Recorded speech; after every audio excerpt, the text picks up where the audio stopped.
What is up, everyone? Welcome back to Legends of the Dugout. As you can see on the title, it says 1 year in, still unprepared and live.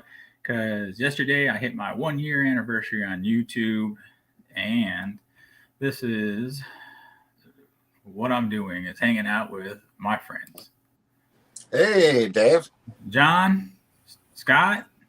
Hey, guys. What's going on? All right, so let's see who we got. So we got this. So I am saving a spot. What's up, Drew? For one special person that's going to be coming in on here soon. So the four of us will talk. I'll add one other person, but there's one that I am waiting for. The one that helped me start this, get off the ground. So if you know, you know. Hey, congrats on 1 year. Well, thank you, Scott. Yeah, congratulations, Dave. And now entering the room is the man that helped me get started, Jake. Legends never die. What's up, guys? Oh, you had to open up the case of balls. Of course. The A's, the Braves are always up, I think. Every time I look at the scoreboard. It Where's feels the that cake? way. Drew, you didn't bring any cake. Sorry. All right, and then here we go, and there's Orlando. If he's coming in.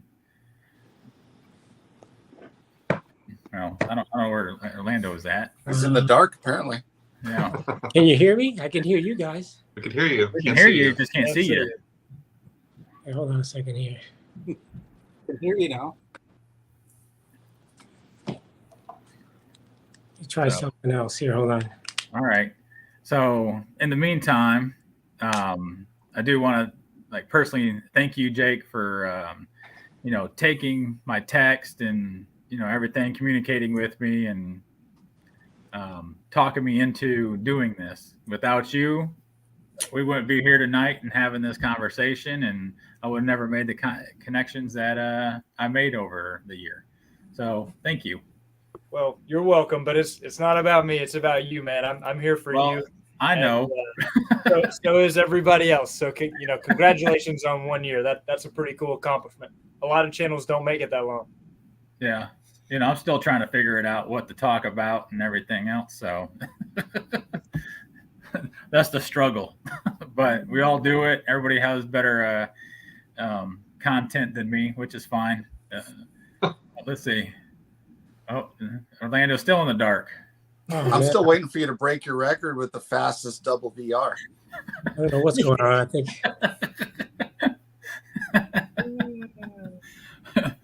I don't know what's going on, guys. Yeah, it's all good. Yeah, I do need to break that. Go for the No, triple. for John, I'm just doing my hand puppet. Hand Are you model. a professional hand model? Hand modeling, exactly. The one finger salute. Why is this damn thing not working? I have no idea. You might have maxed out a StreamYard account. Too many lives. Call Donnie live stream and find out if that's a thing. Yeah, really. Exactly. He's still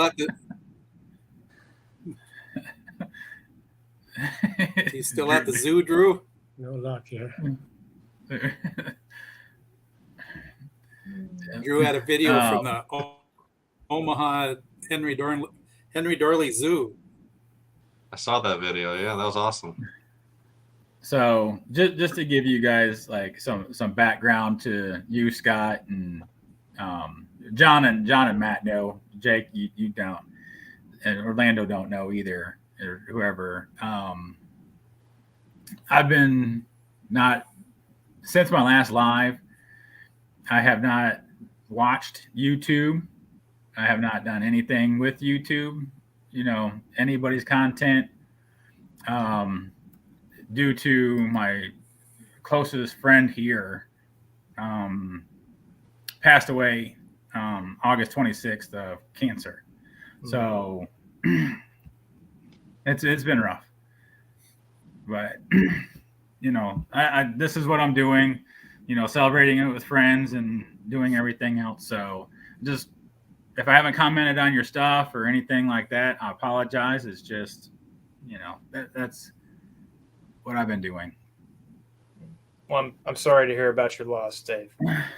No, it's fine. It happened. I mean, he was battling it for the last 9-10 months. So I'm having technical difficulties here.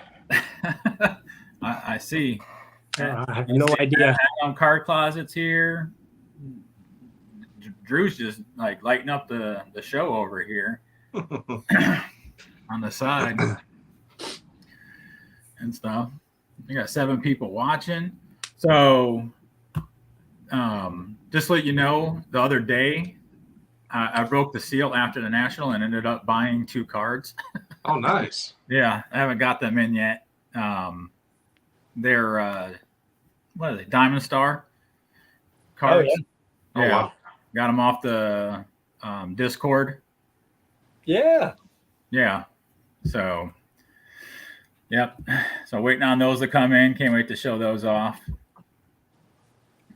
And I keep seeing, what you keep posting stuff, Jake, on the Discord or in a Facebook group or something about some T206s or some other stuff you've been getting. Yeah, sneakily. Yeah, sneakily. Yeah.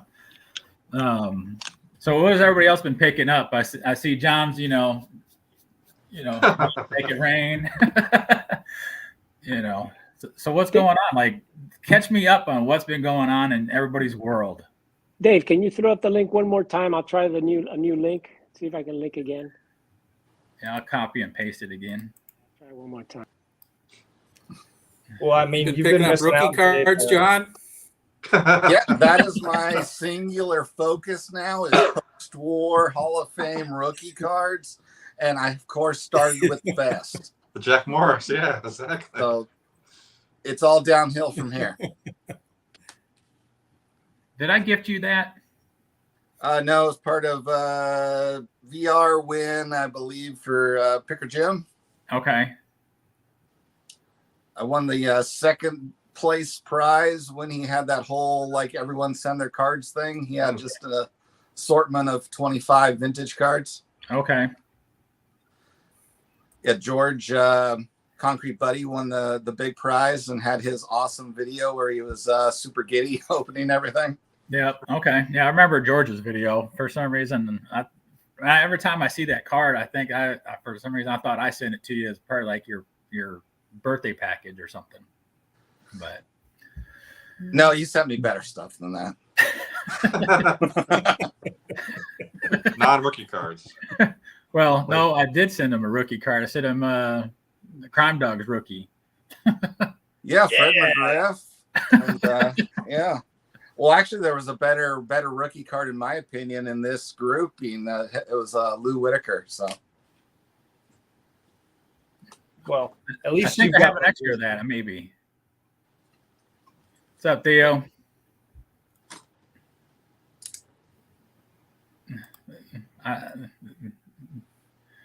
Theo makes a point about Orlando's camera. oh yeah, if he's using the laptop, it could have one of those little flip switches. Yeah. Oh, yeah, at the top. You're right. Because it was dead black. It was like completely black. It wasn't like it was partial or anything, obstruction. And I see, Scott, you keep posting some awesome looking stuff on Instagram. Oh, thanks. Yeah, Keeps you rocked you my busy. world today, Scott. Did you see that video today? Killed me, Scott. Now I got an auction to watch. the Canadian Which National one? Exhibits, right? The Canadian National Exhibits you just showed today. Oh, yeah. Yeah, now you got an errand to look for. Well, you found it. I got a bid on it, right? What's the Aaron? No, I don't have the errand. No, I know, but it's on the REA auction, isn't it? It's Or a Heritage? Canadian National Exhibition. Okay. Heritage, yeah. So there's 8 cards. Is that in the set. Scott has 140? half of them. Do you have those cards handy, Scott, or no? Yeah.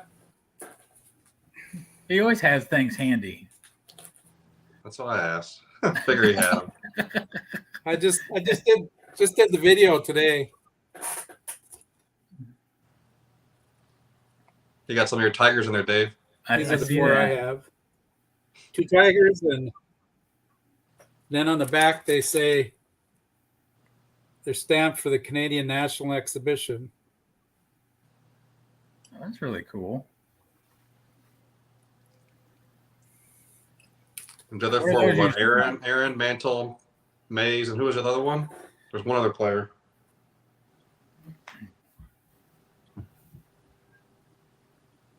Got me stumped. I gotta go look. Oh no, don't look. That's fine. I just finished watching the report. I should remember. I didn't mean to stump you, Scott. Yeah. It's awesome. It's an awesome find. That one's not in the catalogs. I looked already. So you've found No, something new. and PSA won't grade it either because it's too obscure. I think those would qualify as curiosities. Yes. I think we all learn something every time Scott does a video. I know I do. There's always something new showing up on there. So Jake, what have you been picking up secretly? Well, you may have missed it since you've not been around. Did you see my interview with Dick Perez? I have not. Okay. Try and make this a short version of this story. Back in the day when they released the series of the Perez Steel postcards, if Dave ordered some, you would get a registration card with it, and you would have to fill out the registration card and mail it to Perez Steel Galleries in order to get the same serial numbered set of the second series. And you would do that for the second series, for the third, and the third for the fourth, and so on and so forth. Hall of Famers also had to do that because this is pre-internet. And basically, a bunch of the ones for Hall of Famers have found it onto the secondary market. And I know of about 85 to exist, and I own 69 of them. I've been buying those. Okay. That's really cool. So was your interview a lot better than Mike's? I guess it depends on your opinion.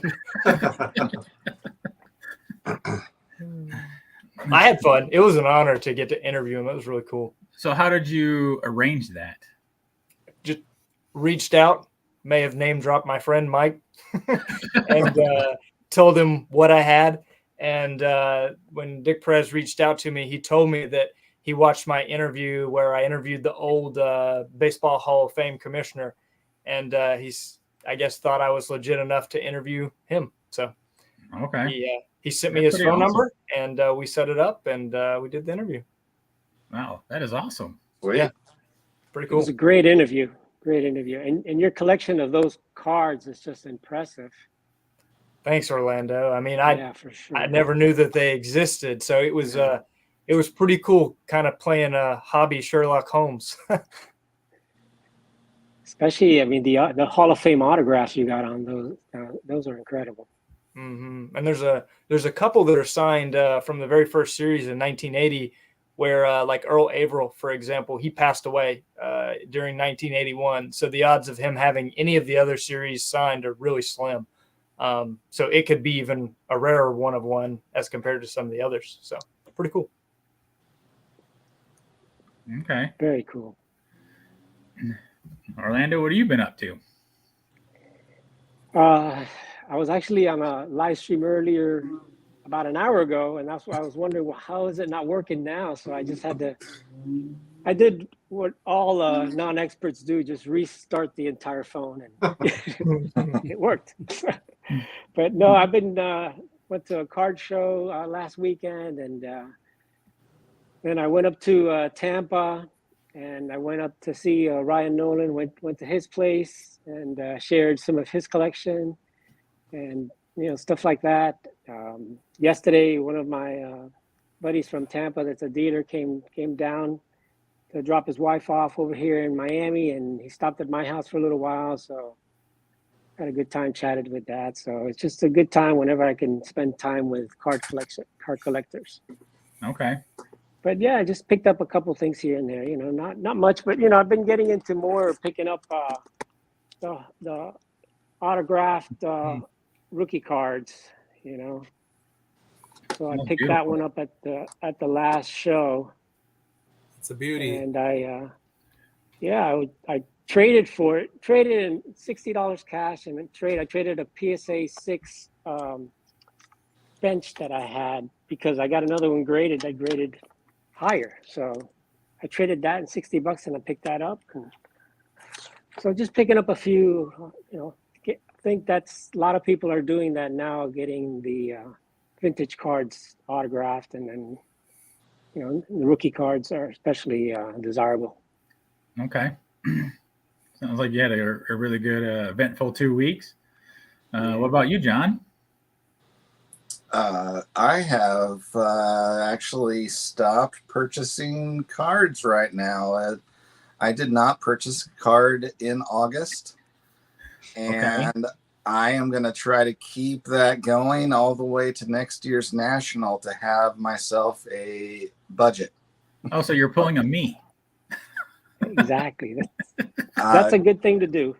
Yeah, because my goal is to get the next tick mark on my list to be Babe Ruth. Okay. Yes. So Best of luck in your willpower endeavor, my friend. there you go. Yeah, I'm going to be looking for a Satchel Paige autograph, a nice one, and wanting one desperately. Well, you can go over there to Liam and get his. I know, I saw his. Yeah. I Liam was is there a when he got it at the National. Yeah, pretty nice. He's a great kid, and the family's great. He lives about an hour and a half drive from me, so I've been with him already to a couple card shows, and we went up to Lou Rock's house when Mangini was here and got together there. But great family, great guys.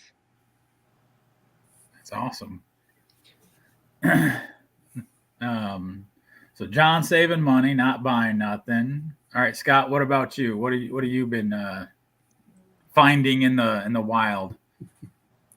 All the good stuff. Yeah. I'm getting my SGC stuff back finally. I've done a couple videos on that. I've got a show I'm going to in Fargo on Sunday because I go up there for a football game tomorrow. Okay. I'm looking at a collection Saturday night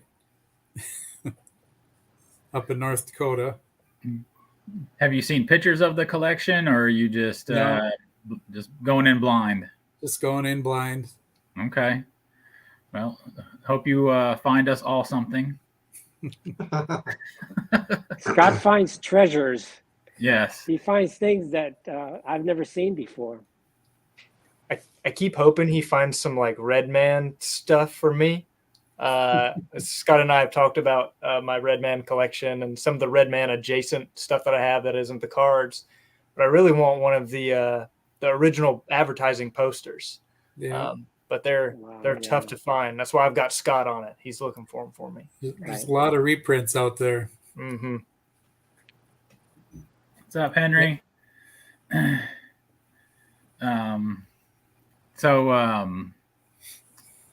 There's my little honey hole. I need to get back up to Virginia, but next time I get up there, when I get to that card shop, I'll let you know, Jake, because they got a lot of Redmond stuff there. That'll be awesome. Yeah, Get on the lookout for one. I wish I could just take a day trip up, just drive up there and stay the night and then drive back, because that's about 6 hours up. So that's a really, you really need like a full day in the store. What's up, Don? Because they got one wall. It starts with 52 tops, number 1 through whatever in each box, and it just keeps going down, and then it goes to Bowman, and then it's Fleer, and everything else is just on this wall in there, and then they got Showcase, in there, and it's just filled with boxes of cards, and the guys is going through and sorting out boxes of cards. It's got 52 tops and 84 tops in the same box, and it was just random stuff. It's they bought this whole store from a guy that owned it for like 20, 30 years. And it was just like he would just get too old and wanted to sell everything. And they just bought so it's crazy. I hope next time I go in there, I can ask the guy if I can like take pictures and video and stuff of it, because it was really cool. Just drive to the National next year in Cleveland, through Virginia and then up to Ohio. Well, here's a question. Since I'm driving up, you riding with me? Since I got to pass your area anyways.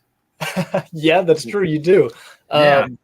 I've actually been talking about that to somebody else in our area that I may be driving, or I was talking about driving and doing the same thing. Okay. But I don't want to give his name away because he's still undecided. I don't want to put pressure on him. Oh, I think I know who you're talking about. But I'm going. I'm going next year, so I'm excited to be going again. Okay. Hey, John. Yeah. So yeah, they got new people coming up in here that I've never seen before. Yeah, that was from the last. I was in another live stream prior to this, and I told everybody from that live stream to come over on this live stream. I think this is the most I've seen it in my live streams. 19. Holy cow! Holy cow! I think it's because of you, Orlando, and everybody else is in here. Hey, Scott. We were talking about Satchel Paige autographs a second ago, Orlando, with Liam's. I was with Scott last year's National. I actually found it for him and helped him negotiate a deal, and he picked up his Satchel auto. That was really cool. Nice. I was jealous, but it was cool. Yeah. Now, what I'm jealous is of your Ty Cobb autograph. Oh, yeah. Yeah. Feel You like brought it cut that, tonight, right? didn't you? Yeah. That thing is gorgeous. Look at that. I actually pulled it out just for you, Dave. Thank you. I appreciate that. Wanted to celebrate you showing off the Cobb there. That's Beautiful. awesome. Yeah. And it's signed the complete Tyrus Cobb. I love that. Yeah, it's so cool. Have you been to his museum? Not yet. I'm close enough that it's a shame that I haven't been, but I need to go. Haven't been there yet. I went there after the '99 National in Atlanta. It's probably changed a lot since then. That's true. Scott did. He was right there. He filmed the footage for me. It was awesome. It was really cool to have him there with me. So is a full signature rarer than the tie? I don't think that it's super rare, but it's probably slightly less common. I guess the cool thing about my check, I think that it's cool. It was signed in 31. Okay. You see lots and lots of checks signed more like in the coming decades after that. Once he had been retired a while and was a big investor in Coca-Cola, and he signed all kinds of stuff. But kind of cool to have one, from the 30s. So what's it say? What's it? The big lettering on it say? I can't see it from. It's from the Anglo and London Paris National Bank in San Francisco. And it's made out to the Francis Writing Club, which I'm not a great researcher on things like that. I tried to find out what that was, but couldn't find anything. Okay. It would be cool to find out if he was, a member of some, country club type deal out there. Hey, send me a picture of that so then I can, have something to do while I'm at work, since I'll send it to you. That's cool stuff. And, checks, of course, they're going to be for real, Mm-hmm. And it's a shame that modern athletes, they don't even write checks anymore. And I did a video on tickets that I had, the first game to different teams like the Lightning and the Tampa Bay Devil Rays. And, they don't even have tickets anymore to go to any events. It's all digital now. And I think checks is the same way. It's just going away. And in the future, I think less and less checks, because you don't see checks for Michael Jordan, things like that. You may, old ones, but, you don't see that anymore. And you won't see it in the future. Everything's going to be all Apple Pay or whatever it is. Yeah. Do you guys feel that, in the future that autographs are going to be less and less because of how the players are now, like don't really like to sign anything unless it's at a show and they're getting, big money for it. But I think all modern players are signed too much, and they've already signed too much. I mean, I heard one player saying that they signed a contract to sign 10,000 autographs for one company in 1 year, and it's like ridiculous. So I think that's crazy. I think, what Jake says is go back with the checks. I mean, I would love to have for me, a check, a Satchel Paige check. That's what I'm looking to get, because they're authentic, and in the future, I think that's going to be worth. It's I don't like to talk investments, but I mean personally, beautifully to display, something nice to have, and it's something that was part of his and his family. Yeah. Well, like Frank, Baseball Hall of Fame autographs. He loves checks because of the provenance behind them. Which I gotta agree with him there. But as far as like the newer guys signing autographs, kind of what Orlando was saying, I think they sign too much now. If you're an autograph collector, especially of Hall of Famers, the older, more rare, more obscure guys you can get now with your budget, get them now. Because not only do guys now sign too many, they can't actually sign their name. It's a scribble, or it's like literally printed. Like I was talking about that with a friend today, and I'm like, yeah, autograph. He's like, do you think guys will start just printing their names? And I do, because like who teaches them how to sign their autograph now? Yeah. Nobody. That is funny. My oldest got his first job this last year, and I had to teach him how to do a signature when he forgot his first paycheck. Crazy. So true. Like I'm younger than the rest of you guys, but like I'm the only person I know my age that like writes in cursive. I don't know anybody else that does. Well, I'm old, so I do too. But I was taught that way, I mean, when you go to school back in the 60s and 70s, they taught you that. You had a class where you had to literally write your name over and over and over, and in straight and then in cursive. I mean, on lines of paper. It was crazy. I mean, I wish that the new athletes would do that. I mean, look at signatures like Harmon Killebrew. I mean, Mickey Mantle. I mean, all these signatures, you can read them and they're beautiful and they're just awesome. Charlie Gehringer. I mean, those guys really took the time to sit down and write out their name, and they were proud of it. And I mean, I wish some of them now, they just have initials. Like, what is that? That's why I'm not interested in a lot of these new guys, and I go back to the old Hall of Famers also. That's why I like Mariano Rivera's autograph. Like, beautiful. Yes. It's like it was so beautiful, like just gorgeous. I need one in my collection now. His rookie card. Well, but I need an autographed ball from him too. I had my moment and I didn't take it. So here's they're all expensive now. One of the nicest autographs you ever see. Gilles Gilbert. It's like art. Boston Bruins.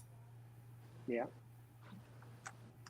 Yeah, it's like an art form. One of the old guys. Yeah. Mm-hmm. I mean, I look at someone like this. Let me show it this one. And just look at the autograph. How beautiful he signs. It's like artwork. That's the Minnie Minoso right along the bat. So I mean, he takes the time to sign it nicely, and and that's the old retired players. How they take pride. Yeah, I kick myself in the ass for not buying the mini autograph on the 53 tops. Yeah. I was like, ugh, I should have bought it. I mean, he was like, what's his name? Ashish? Is that how you Yeah, he had it at his booth, and they wanted like $410 for it. So it's not bad. I mean, I got that at the National. Yeah, that's gorgeous. I bought a bunch of raw stuff, and I bought the rookie because That's what I do. I don't like to buy it graded. I'll grade it. I mean, I'll buy a nice one that I can grade nicely when I'm going to sell it. I'll get a grade up, and I probably get that graded with the $15 Oh, grade. that's Oh, beautiful. that's beautiful. See how they take their time to sign that. Yeah, I got that at the National too. Very nice. You probably Where's got a that good deal from? on that, didn't you? Where's that from, What's that? Scott? What picture? White Sox from the 70s.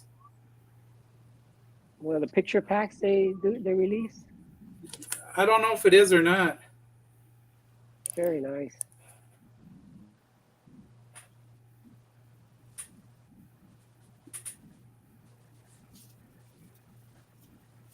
Yeah, his later Roll the years, you bat. could tell. Yeah. Scott Got finds his all the name deals. printed on there. Scott finds all the deals and all the things that people don't find. I mean, I don't know how. He just searches through dealer tables. I think one thing that Scott does is you ask dealers if they have things that they're not displaying, don't you? Yeah, you do too, Yeah, I do. don't you? I want to know if they have stuff, behind the table. And a lot of times they'll pull out stuff you don't even know. Yeah. I know Donnie live streams in here, and with his YouTuber autograph book, I wonder who the YouTubers are that have good penmanship. Not me. Well, Well, I know you don't, Matt. I have the worst on YouTube.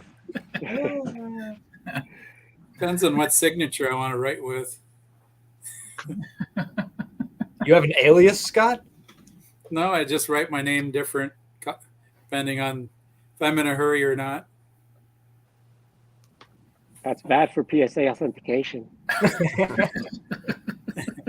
Making them earn that. Yeah. John ain't saying nothing. I have horrible penmanship, but I have an excuse too because I injured my index finger on my right hand in chemistry class in college. So actually sliced right at the joint part there, all the way down to the tendon, so I could move it independently that far. Oh, geez. And it moves with my other finger. The finger's not like stone, but I can't independently move it. So All right, fair. There's my Let it slide. signature from You can print. 1983. Who's that? That's my signature from 1983. All right, Oh, well, yeah, you. there's a glare on it, Scott. Yeah. We got your Okay. routing and account number now. We're good. Still good? 4 years later? 40 years later? Yeah. Okay. There you go. I kept the check because it's signed by Jim Marshall, Vikings Yep. guy. He had the longest consecutive playing streak for a while. So you made out a check to Jim Marshall? Yep. And he cashed it and wrote his name on it. Awesome. and it TTM was so good, and all anyone can remember is you're running the wrong way. Exactly. TTMers used to do that with checks for a long time. You could get a bonus signature that way. Not only would you potentially pay for one if you were sending them a check to sign something else, but you could just send them a check in the mail. And back in the day, they would sign the back of it to get the money that you sent them. And then you would get the canceled checks back at your bank, and you could get the check that the Hall of Famer or player signed. Yep. Which is Genius. clever. Now I think they send you a picture of the check Mm-hmm. or something like that, so you don't ever get it back. It's gone. They shred them.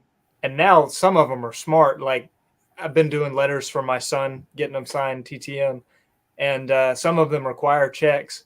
Well, some of them don't even sign the back. They like write the name of their foundation. They don't even Wow. sign it.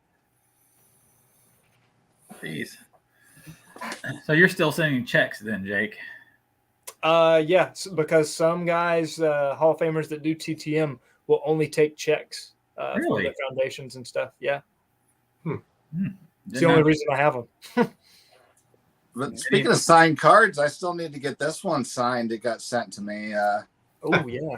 It is signed. I printed my name on it. My That- screen I name thought we on were it. just talking about that not being acceptable, Scott. That's his new signature now. That's just You're one of those modern guys, huh? That's my YouTube signature. Well, okay. I was gonna say yours is signed. You did sign yours. Yeah, thank you. You know, I just had to make sure. You know, and then the two I got from Jake. They both signed too. So, which I think Jake has a cool looking signature too. And I got the best one of them all. I got Bob. Bobbies. Yes, all right. Here, I'll just bring. We got Bob. Nice. That's awesome. Dual auto. Dual auto. I don't have one of those. Neither do I.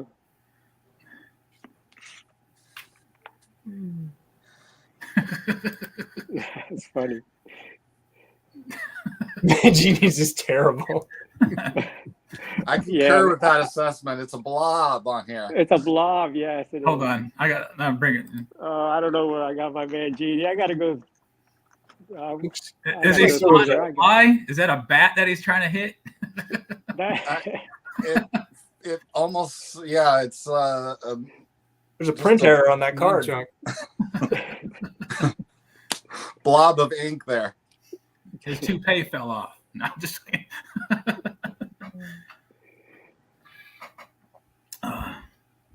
Dylan is very tiny and illegible. So Yeah. Yeah. That is great. How many You know, YouTube cards do you have? Lou has a whole wall of YouTubers. He's got a whole display of cards of all the YouTubers. only the and 4 stuff. so far. Yeah. But I keep all my stuff in a box, letters, cards, all that kind of Yeah. stuff from YouTubers. Jake, I got a didn't you say you binder. had a guy that did cards? I do. I might have to get with you. Just to get one done for next year.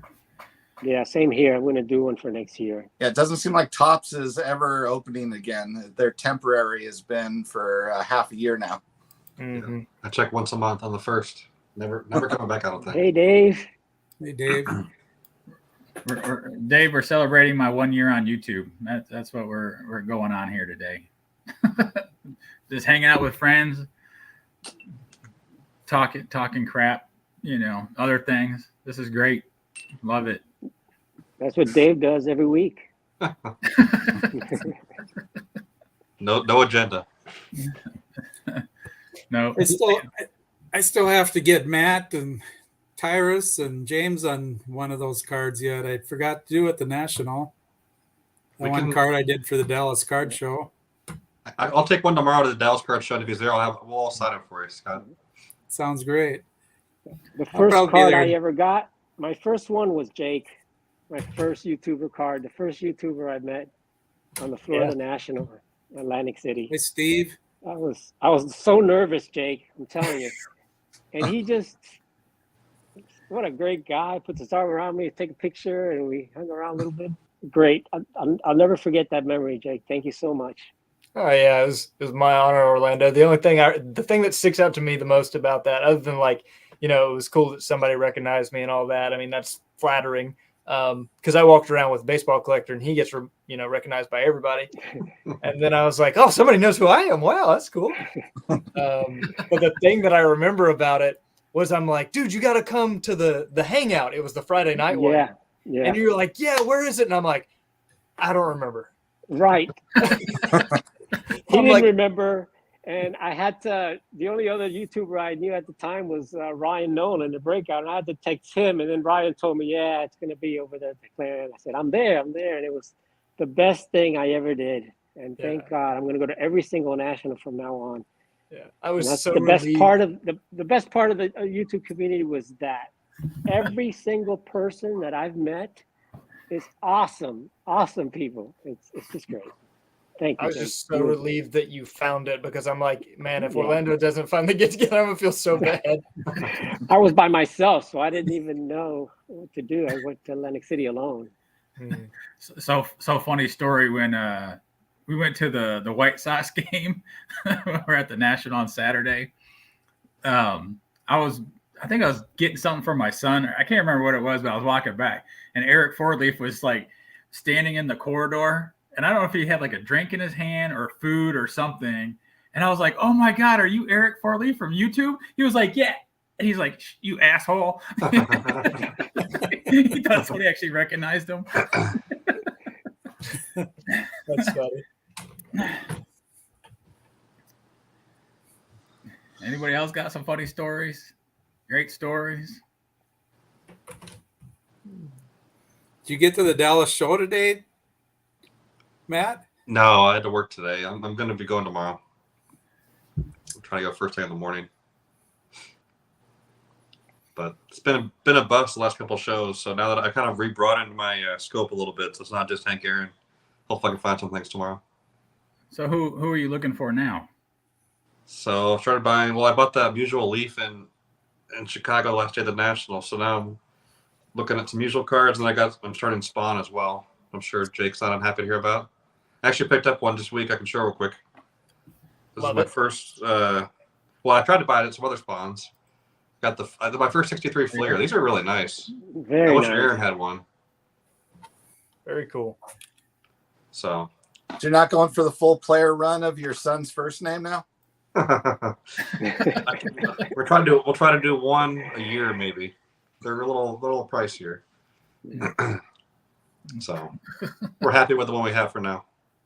Tyrus is definitely going to have an awesome collection by he's our age. No Oh, yeah. kidding. For sure.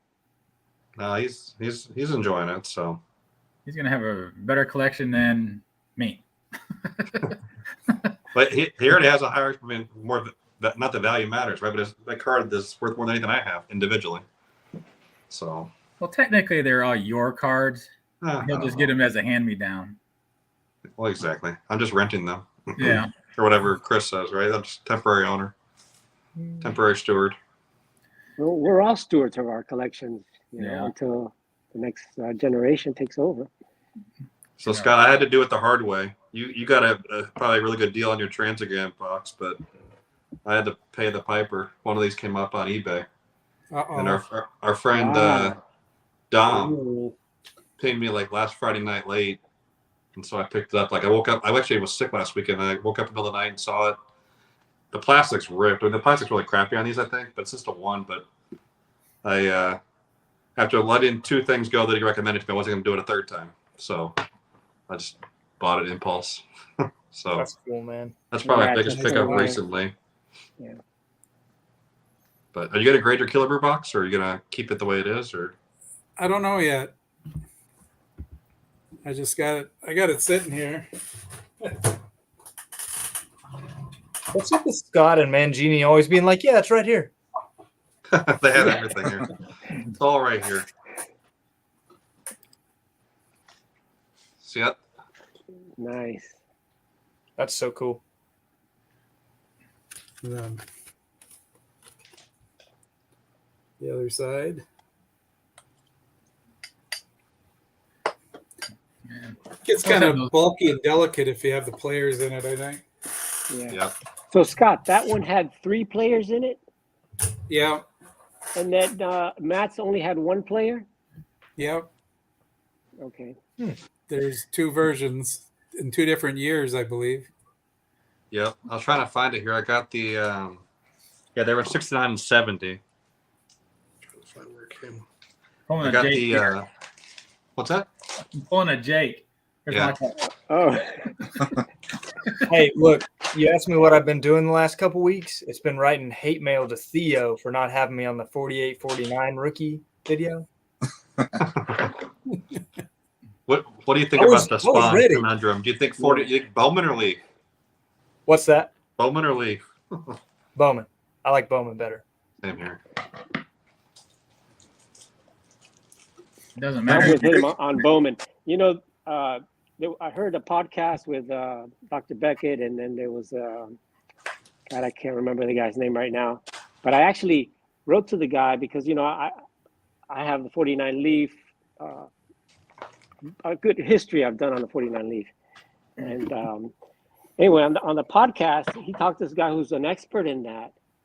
And he says that there were literally 3 different printings of the 49 Leaf cards. And they were in 49. And finally, Dr. Beckett admitted that, yeah, they were distributed in 49.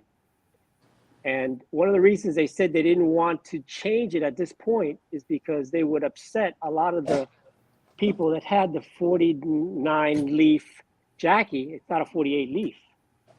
That would make the 48 the rookie. So that's one of the things that they discussed on that. That's why Dr. Beckett left it as 48-49, because he said based on the copyright, and they got the copyright from Congress to print them in 48. And apparently they created a sample to present, you know, with the copyright, you know, they got to present a sample, and made some salesman samples. So that's how Dr. Beckett justified they were 48 and 49. But the proof is, and he admitted that they were distributed to the public in 49, and they are 49 Leaf cards, not 48 Leaf cards. In the spring of 49, they were distributed. And there was a lawsuit. They were distributed in Chicago, made in Chicago. And then there was a lawsuit in Philadelphia where Bowman was, that where Bowman filed a lawsuit that stopped their distribution because Bowman was in Philadelphia. And they filed a lawsuit in Philadelphia, and Leaf was in Chicago. So they had some issues where they couldn't distribute it. That's where there was limited distribution.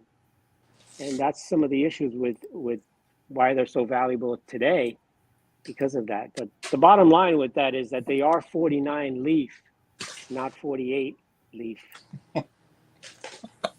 So who knows what happens now with the Jaggies. Look at that. Nice. John. Well, being the Leaf is 49, the Bowman is 49. They just got wrecked by the White Sox, Dave. Yeah.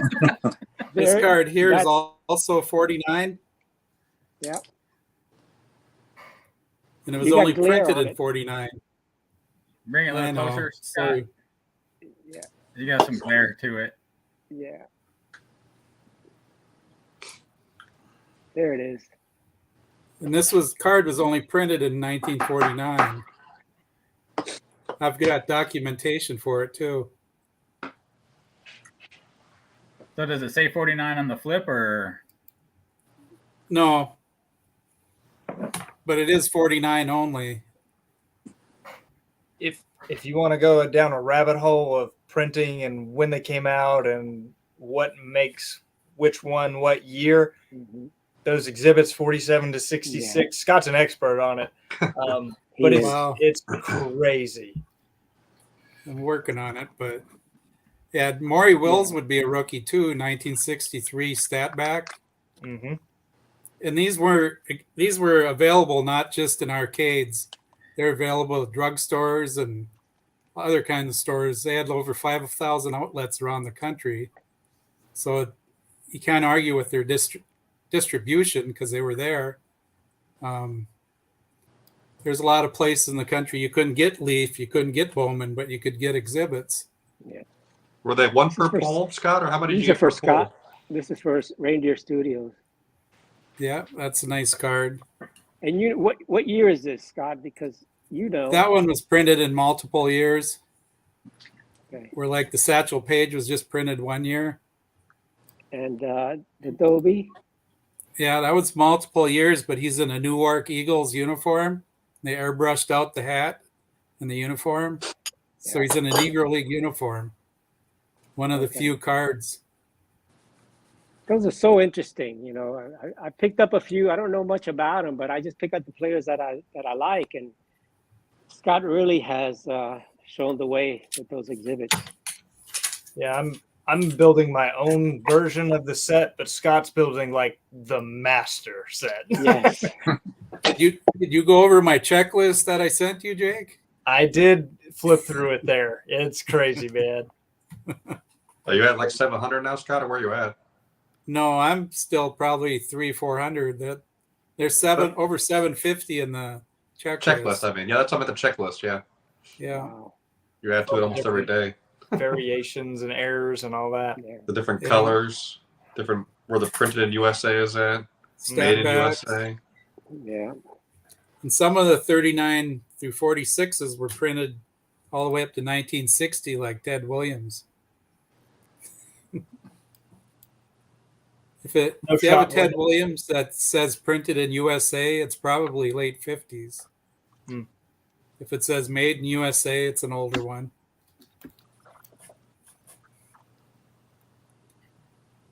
Well, my Pee Wee Reese has, made in USA. Where is it at?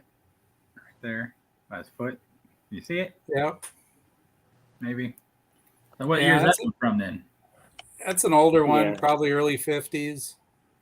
There's Okay. 4 versions of that. There's made in USA, and then there's Now- made in USA with a ball showing, printed in USA, printed with a ball showing. Yeah, that's what I was going to show. This one, the other two I showed said made in USA. Now this one says printed in USA. Yep, that's a newer one. Yeah. Is that no? I was thinking Jimmy Fox. The error. There's a It's one. Nellie Fox. Yeah. No, I was thinking because there's one there. There's like a picture or something that's an error picture with the 1X on it instead of double.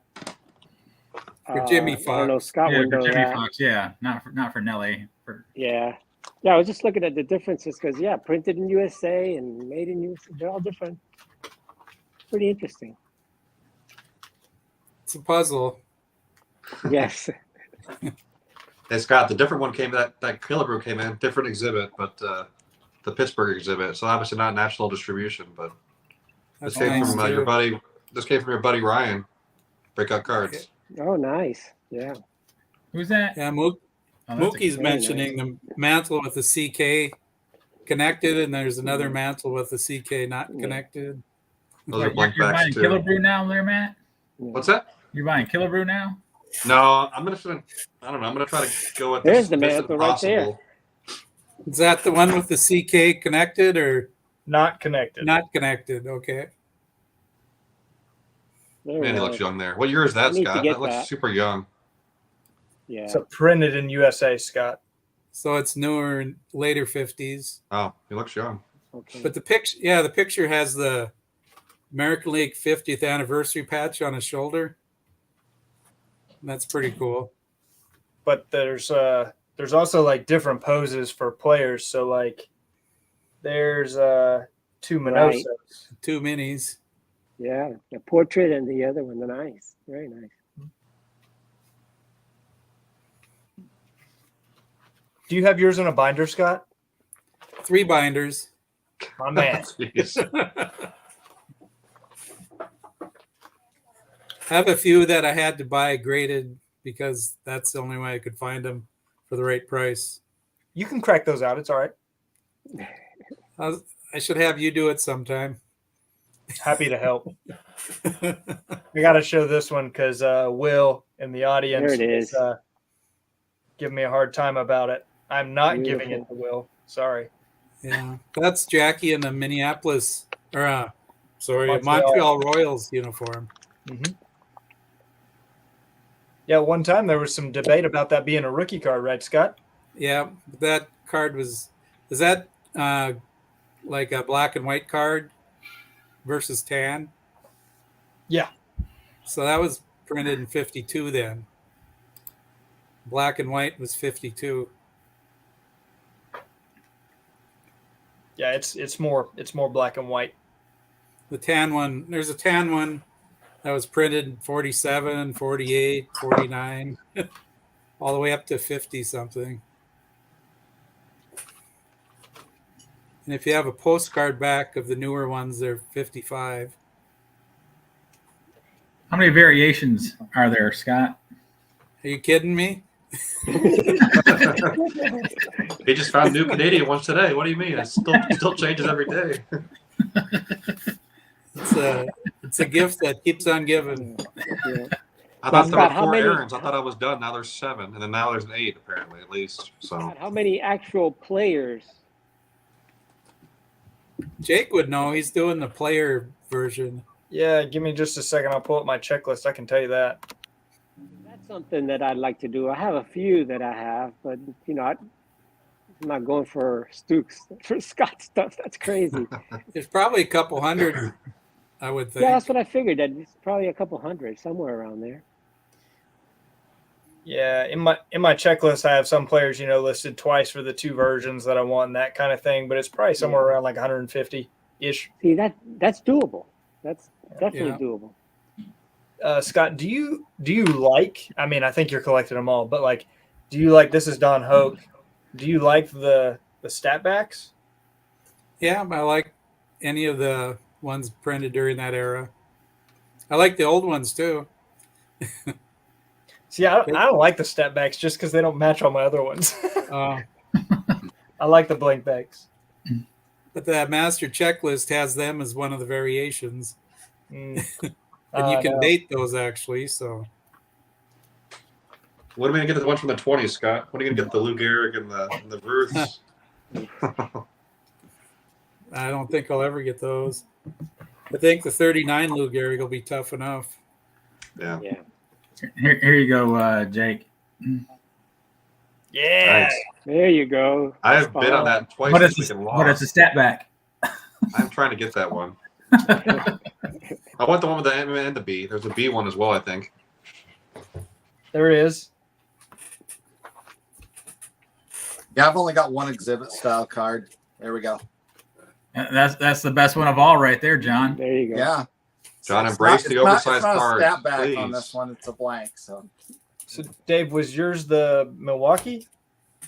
Yes. There's the Boston. Yeah, I like the Oh, look Boston. at I like that. it both. That's crazy. clubbies. They're super affordable. They're like $20 for a spawn. $20-$30. It's not bad. Yeah. Even better. Yeah. Yeah, they're affordable. They really are. Don't tell anybody yet, though. I know. Okay, let's I Scott Give it a finish few the last more. 400. Well, see, Orlando, you missed that in our last conversation when Ray from Philly was on. I asked this question. I was like, do you feel us as YouTubers are hurting ourselves by putting out the content of, oh, well, here's this issue. It's, it's limited this, it's limited that, this or that. I know we're educating people, but also do you feel like we're hurting ourselves because now people are finding out about it and they're going out and which jacks up the price on things? There's not enough viewers of us. Yeah, that's what I was going to Thank you, say. John. Well, We're not for me, but I mean for you guys all, we're no Jeff Wilsons or anybody like that, Yeah. well, But I I will see, tell like, you what. the four corner over here, besides myself and Matt, the rest of you guys have like a great following. Thanks, Dave. Not like I'm kidding. Nothing's Not gonna like nothing these for- do. We can't influence. But I will tell you what it does do. It's people that watch my channel or other channels, they know what I collect. And then a lot of times, we were just talking about Ryan Nolan a few minutes ago. About 10 minutes before this live stream, I got a text from Ryan that he's at the Dallas Card Show, and he sent me a picture of a Goodwin Champion card in a in a dealer table, and he's saying, took the picture of it, and I texted him back. This is about 10 minutes before the live stream. Hey, I want that. He says, I just bought it to upgrade mine, but I wanted to show you.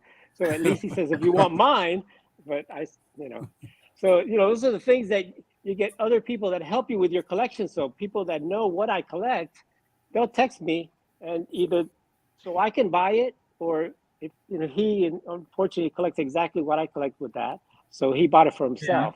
Well, But it's at just least I like, know who has it, and But that's Yeah, the 'cause what was interesting it? stuff, right? was it like a month ago?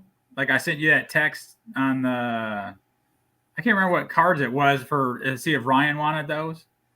The Tris Speaker. Oh no, it was for Ryan. It was the Ogdens. I think so. You send me.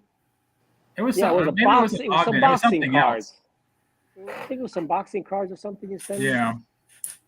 And yeah, but see, that's the thing. That's the good thing is that us as a community, we help each other get cards and things for our own collections. And I think that to me is valuable. I don't think we influence, well, maybe a little bit between ourselves, but other than that, we're a very small community compared to the influencers out there. You know, we're not Card Collector 2 or Pac-Man or Jeff Wilson or any of these other big guys. You know, I guess our biggest influencer is Mike, baseball collector, because he influenced all of us. But other than that, I mean, you know, Yeah. that's my view.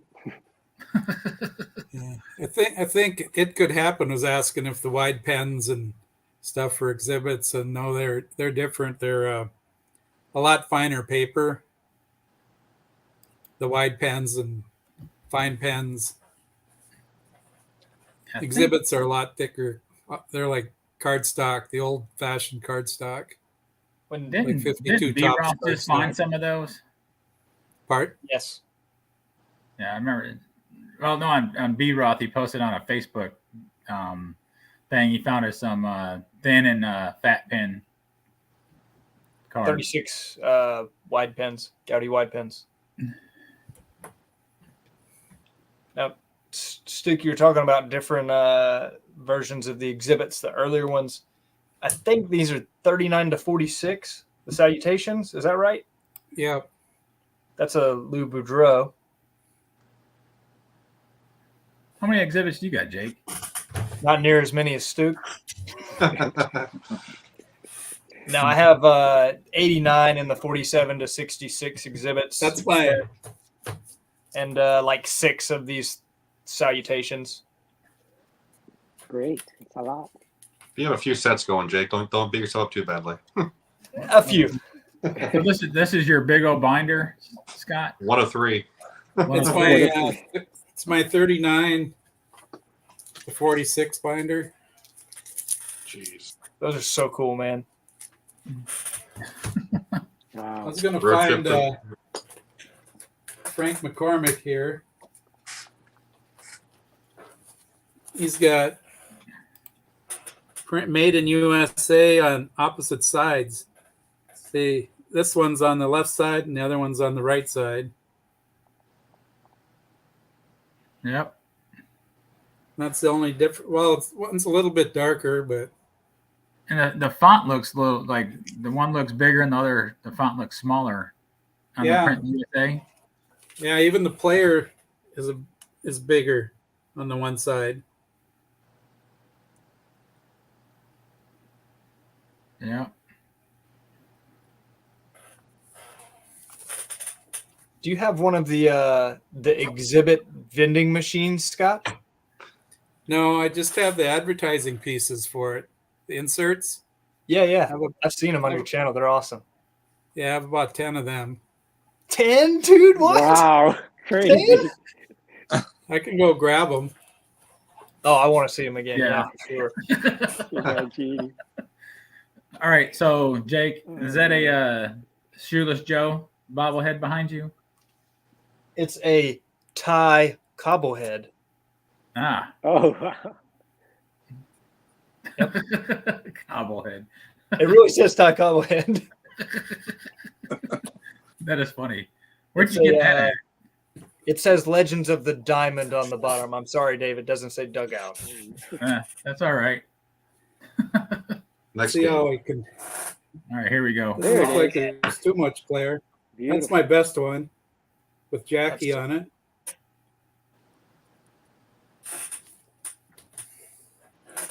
This one's got Ferris Fane, Johnny Sane. Go Braves. Here's Luke Easter, Tommy Holmes, another Brave. Yeah. I think Reindeer Studios likes the Luke Easter. There's a Luke Appling. Are those from different Like years, Duke? With them being salutations and Yeah, some they're from the mixed. 47, Some of them were 60. printed the same year, but some of them are the same. They're printed in the same year, even though they're different series. Okay. And the back, Stu's black. Is it blank? Yep, just black. Yeah. Huh. This one's pretty cool with the team. What team is it? Dodgers. Brooklyn Dodgers. Okay. That's cool. Here's football one. Oh, nice. Emlyn Tunnel. Would you sell any of these? I don't know. Wrestling. That's a no. That's a parent maybe. Nope. You know who would like? Jake knows a guy that would like the wrestling, a dealer that we both know. Yes, I do. That's it. Beautiful. I got him through a flea market in Florida, that Mount Dora. Wow. There was a guy that I've had- been to Mount Dora.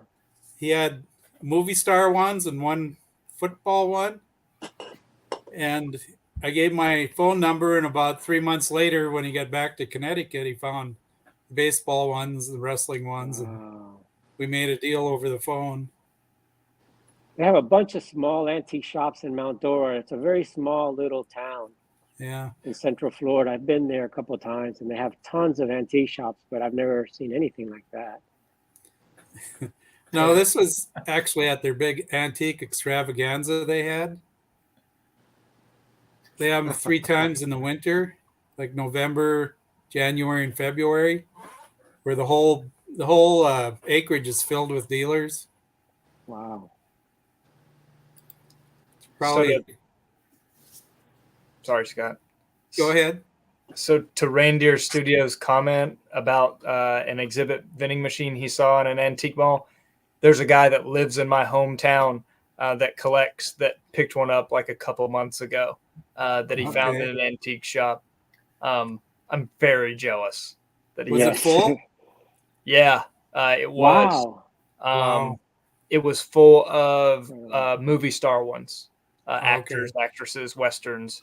But it had a Sinatra in it, which I thought was awesome. Yeah. But it came with the keys and everything, Stu. Like you could Wow. you could open it and refill it and take out the little tray for the pennies. Real good condition. I was like, that's incredible. How big are they? It's about a foot wide, foot and a half wide. It's probably about slightly bigger in height. Okay. Not as Scott, not huge.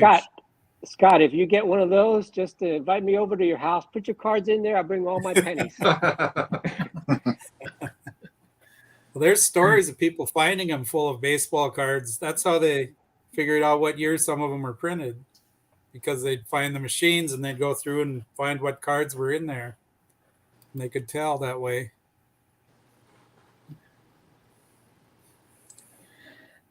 Something to keep my eye out for. I don't know if Something I have else. room for one. I'd find room. Something like that is so unique. Mhm. Yeah.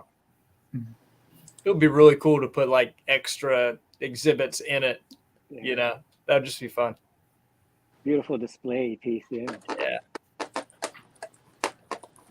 So, Scott, I have a question about a piece that's behind your left shoulder. Mm-hmm. Can you tell me about that piece? I got that from Cracker Jack Cards. When him and his dad bought that big collection, I went over to their house and I bought that from them. Okay. It's from 1957, Motorola. There's also a little booklet you can get with Okay. Bob Feller on the cover. Okay. And then what about the piece that you have framed up behind your right shoulder? That one, that's a 1967 Grain Belt World Series. It's like you can put the scores of the games on there, games 1 through 7. Okay. It's partially filled out. Okay. And then behind your head is 2015 North Dakota State football autograph poster signed Okay. by the whole team. Okay. I just like that Bob Feller piece you have behind you. I think that's just a gorgeous piece. Yeah, I've had people offer to buy it that have seen it. So if I find something better to put up there, it might disappear, but we'll see. Well, I got a good spot right up there for it. I see that. You know, I finally I got to hang it up, but I finally framed up the record you got me. Now I just got to call Bobby to get it autographed and then put it back in there. I got a Denny that I got to get signed by him someday if I run into him again. Denny McLean. Yep. See him all the time. Yeah, I haven't seen him for a couple of years, but he used to pop up about once a year at least. Yeah, he. I don't know where he lives, but he's at a lot of regional shows around me. Often. Yeah. Speaking of record, I've got that one that Rick showed the other day. That's cool. Oh, beautiful. I gotta solo you. Only mine's game used, since it has the hole. Do you have a record player? In the garage, I think we still have one, but there is actually a YouTuber who a few years back posted the audio for all of the different records in this entire set. So, Okay. That is available to anyone. What's the channel? I forget the name of it. I just did a search on YouTube for these records, which now it's even escaping me what the name is. Auravision. But that's a beautiful record, John. That is absolutely gorgeous. That green just pops. Like that just. Yeah, I think I've heard those. I think the player talks about baseball in his own Yeah, voice. it's just an interview with the guy that was a really famous sports guy at the time. Something Frick or something. But you can hear the player in their voice during that back in the day, which is nice. Yeah, I mean, they're all pretty sedate type interviews, kind of like watching the guys on Home Run Derby are pretty bland. But I enjoy watching them. I watched all those last weekend, actually. Matt, didn't you get the Hank Aaron record that I found? Yeah, I don't know where I have it. It's somewhere in here. All right. I couldn't remember if you bought it or not. I did. It's part of my Matt, how you doing with your new setup over there? Well, you can tell it's very bright in there, so nothing in the background. Yeah, I know. he's working on it. I need to work on it. I haven't worked on it. I've been. It's a mess. It's a work in process. I bought some stuff at Container Store to start organizing some of it, and then I need to get some things on the wall soon. A little bland. Okay. I just found it. They are all posted on a channel called Cards from the Attic. Cards from the Attic. Great. Okay. They're all from 4 years ago. That's cool. Well, I wish I had something to write that down on. Maybe I do. Right there we Turn go. close up. Huh? There's two different years on those records too. There's 62 and 64. Oh, okay. And 64 shows the 63 stats, and the 62 just shows, or maybe it's 60. I can't remember, but there's one that shows 62 stats, one that shows 63 stats. This one is up to 63, so I guess that would make it a 64 issue. Yeah. And I think most of the players are the same, except Mickey Mantle's different. Maybe another player. Of course, it'd be Mickey Mantle. That'd be different. Well, all the ones posted on this channel are saying 64 Auravision records. There's 16 different ones. Yeah. They probably have the same interview on both of them, I would guess. So you mentioned this, Dave. I'm going after this. This other stuff I'm trying to go after is the Home Run Derby card. So This and the exhibits where I'm going to try to go after, just because they're pretty obscure. The Pittsburgh exhibits, that those is. are nice. So That's a sweet card. Those are so cool. yeah, you just don't see that many of them. So I don't know. I like a good challenge. There's only 20 cards in that set, though. So but the Maze and Mantle are going to be crushing on the financial side. But if I can find like a 1, Authentic still plays. Who's on the home run set? You got Banks, K-Line, Snyder, Mantle, Maze, and then it gets a little bit easier after that. But I mean, there's a lot of big guys in there. Matthews is in there. I think Killebrew's in it, isn't he? Killebrew's in there, yeah. Yeah, Bob Allison. Stewart. Trying to think. Yeah, I picked up one of these at the show. I'm looking for these. These are kind of tough to find. You Oh, don't the see them stand-up. on many shows, the stand-ups. Yeah. That's the K-line. Those are really nice, Right. too. Yeah, I really like these. You know, Don they're has just all of the like Hall of that. Famers, I think. Don's Field of Dreams. I think he has all of them. He does. Does he? Yep. I love those. Well, we know how cards, much know, you it's hate just- yellow backgrounds on cards, right, Orlando? You know, I like the yellow backgrounds, John. But it's a nice set. It's a cool set. It's not that many. You know, I think 66 cards. I think is in there, so it's not too bad. But there's some short prints. The Yaz a short printer. There's a handful. Yeah. I used to build the big sets like Jake, and I built so many sets, and then, you know, I kind of got old and moved on with that and sold a lot of that stuff to get the big cards, like what John is doing now, trying to get a roof card you're trying to get, right, John? Yeah. So, but I still try to, you know, like smaller sets, I still, you know, once a set builder, you always want to build a set. So I still look for smaller sets sometimes to build, and that's what I'm looking at right now. Well, I only brought one more card. I wanted to make sure I showed off in honor of Dave. And even though I know he's not a big fan of the player, I did pull out my K-Line rookie for you, Dave. I appreciate that. I still It's a need really that. nice one. A really well-centered one. Wow. He cracked it out of the slab. Sure did. That's But, a beauty too. I Those are wanted tough to get centered. Yeah, I wanted to make sure I showed it because I'm going to have to dip out of here. But congratulations on 1 year, Dave. Thank you. I'm glad you decided to take the plunge, man. It's great having you around. Well, thank you, Jake. Thank you for encouraging me a year ago. You're very welcome. Good hanging out with the rest of you guys, too. I hope to Good to see you, see you on Jake. another one See you, soon. Jake. Good to Yeah, see you, we Thank you, Jake. Jake. Make a God time. bless you, Jake. I got to make a time to come up there and see you. You do, man. You do. Pick a Friday. Okay, I'll just have to take some leave from work then. Yeah, we'll make it happen. Okay, All right. See you guys. Yeah. later. See you, Jake. See ya. God bless. And then there was 5. If anybody else wants to join in, I'll just say so, and I'll put the link in the Put the comment. link in there and see who somebody will join. I'll I'm just sure. do a randomize their. I see Drew mentioned Bob served for the home run derby. Oh yeah, no, I saw that too. And then there's Those the cards are guy so tough that to ran the find, show man. as well, right? The guy that passed away. His name escapes me. I just watched it 20 times last weekend, but Who? the announcer for the show, he actually passed away right before it got put on TV.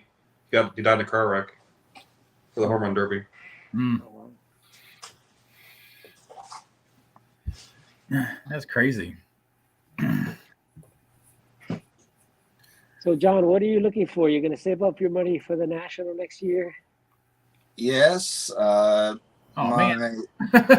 Hey, sorry, Scott. I see you were down there. What's up, gents? Hey, Sammy. Hey, guys. So what's going to be your goal there, John? The dream card I'm shooting for is the 1920 W519, the unnumbered one strip card. Has kind of a darker background with just the headshot with him smiling. So right now there's one that's an authentic PSA slab version that's appearing to go in that Memory Lanes auction that's going right now and ending, I think, tomorrow. Looks like it's going to go for about $2,000. Wow. So that's what I'm figuring or hoping I can get one for at the National. Yeah, just those cards have just shot up so quickly. Hey, Sammy. Hey, Orlando, how you doing? Sammy, I love that Matheson silk that you picked up at that show. That thing is beautiful. Yeah, Mhm. thank you.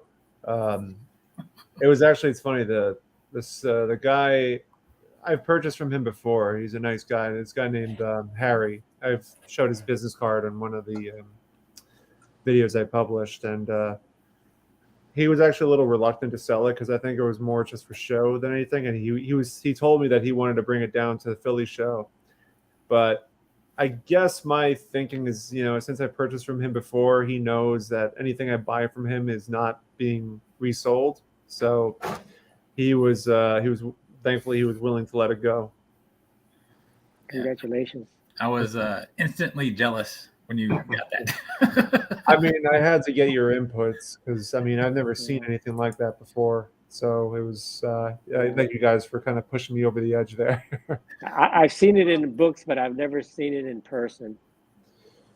Yeah, With all the card show that I've been to, it's very, very unique piece. It's good to know. It's kind of like sitting alongside the Kareem Abdul-Jabbar 69 ruler. They're kind of sitting side by side, so it's working in harmony with each other. You definitely picked up some cool stuff this year. Yeah, so it's. I don't know if you guys are doing any of the shows. Like I know some of y'all are kind of like everyone's all over the place, but like there's one in Boston, I think in October, I want to say, or November, and then one in the end of the month in Philly. So I don't know what are you guys planning on doing for shows in the future? I got a show that I'm going to go to. I got one in next month. I'm sorry. So I'm going to go to one a in show Fargo on at Sunday. the beginning. Okay. This Sunday, yeah. Fargo, huh? Yeah. What are the shows like there? Is it like a more of like a regional show or local or? It's local, 50 tables probably. That's actually They're pretty pretty big. packed. That's pretty good. It's like a mix of modern and vintage, or does it sway one direction? No, it's a pretty good mix. Modern, vintage, all kinds of stuff. That's good. Yeah. You see a lot of counterfeit. Yeah, that's a good question. I personally, I have seen counterfeits. I don't see hardly any lately. Haven't seen any, but when I went up to see Ryan Nolan, he showed me a few cards that that people sent him that they saw a card show that were counterfeit because he did that spotting fakes book. So they send him samples of counterfeit cards, and he had a few counterfeit cards that he showed me that were uncovered in card shows. So that there's still some out there, but personally, I mean, you could tell they were fake. The card that some of the ones he showed me, when you feel it, you could tell it's a brand new print. It doesn't feel like an old card, doesn't smell like an old card, and it's glossy and shiny, and you could tell in the back too, it's not cardboard. In the holder or they look real. They look nice, and usually they're centered and everything. They look perfect, but definitely when you take it out and you look at it, they're fake. So I did get a chance to see some fake ones that he had received from other collectors. But personally, I have not run into anything lately that has been faked. No, not me that I've physically seen or held, other than those. Sammy? Look at John. I know You when seen Scott anything, was at Sammy? the You Dallas run Card into Show, anything? he saw some fake cards. Those exhibits you found, Scott, back in May in Dallas. Yeah. I told him they were fake, so he took them out of his showcase. Next day they were back in his showcase. That's not good. I think we need to gang up on him and go make sure he gets rid of them this time. Yeah. Just testing. Topps, Bowman, and Leaf, they each have a unique cardboard smell. To me, Can't it smell the plastic. smells like Yeah. those vintage cards. They smell like a grandparent's basement. They do. At least that's But the different But I brands think- do smell slightly different. Yeah. Who had the But card they to smell actually? old. You could smell old. But Stu, Scott, a lot of the exhibits have been reprinted, haven't they? There's one company bought out the exhibit supply company about 1970, and they made like their own sets, like the 1974 Hall of Fame set, 77 Hall of Fame set, and the 1980 But they're set. different. Yeah, most of them have white backs.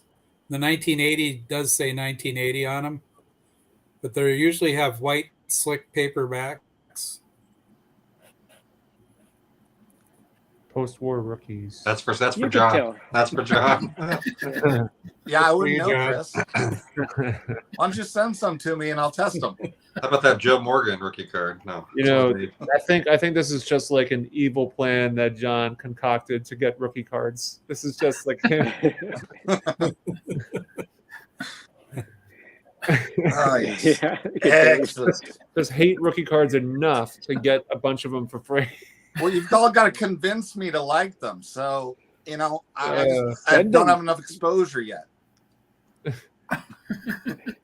I know Theo didn't make this public, but that video, he sent a bunch of us that video, and it was, That was hilarious. I told him he should make it public, but I said you should make sure John's cool with it first. And he said he would think about it. I would be cool if he did it. It was funny. I have not watched it. I do not take myself seriously on here, so No, you gotta have fun with it. Gotta have fun. You could be like the routine every Friday to have a little joke video like last week with the Chris Rock and Will Smith. Oh, I'm so lost. Oh yeah, Dave hasn't seen any of this stuff. I feel bad. Sorry. but John, do you have any? You don't have any rookie cards in your collection? well, of course, I have 80s from my childhood, but as far as anything that qualifies as a vintage Hall of Famer, the extent of my collection is the one card I got in my VR win with Picker Jim. One of your favorite guys right there, Jack Morris, right? Isn't that everybody's favorite? Does Favorite that Hall of smell Famer? real? Does it smell real, John? Well, we'll have to take it out of this plastic cage it's in, right, Jake? Oh, wait, Jake's not That's here. right. Sorry. Yep, it's got that Topps cardboard smell.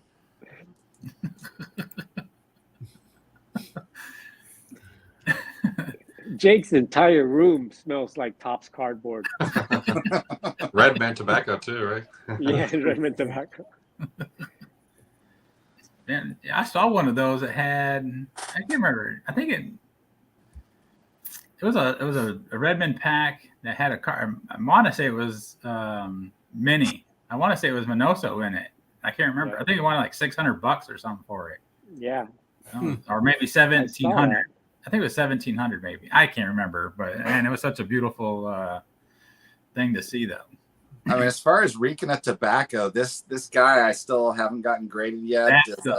That's what I was thinking. You had one that smelled. Yeah, this it's a 27 Carreras, which is a British tobacco company. I mean, this baby smells like it is fresh out of the bag or whatever it was in of cigarettes. I mean, Yeah. of tobacco. I mean, it just reeks. Let me see the front of the card again. It'd be my Benito Mussolini rookie. It looks so angry. Yeah, he was a fun guy, wasn't Yeah. That's still one of your best videos, John. I know you didn't get a bunch of views, but it was really well done. he? Thank you.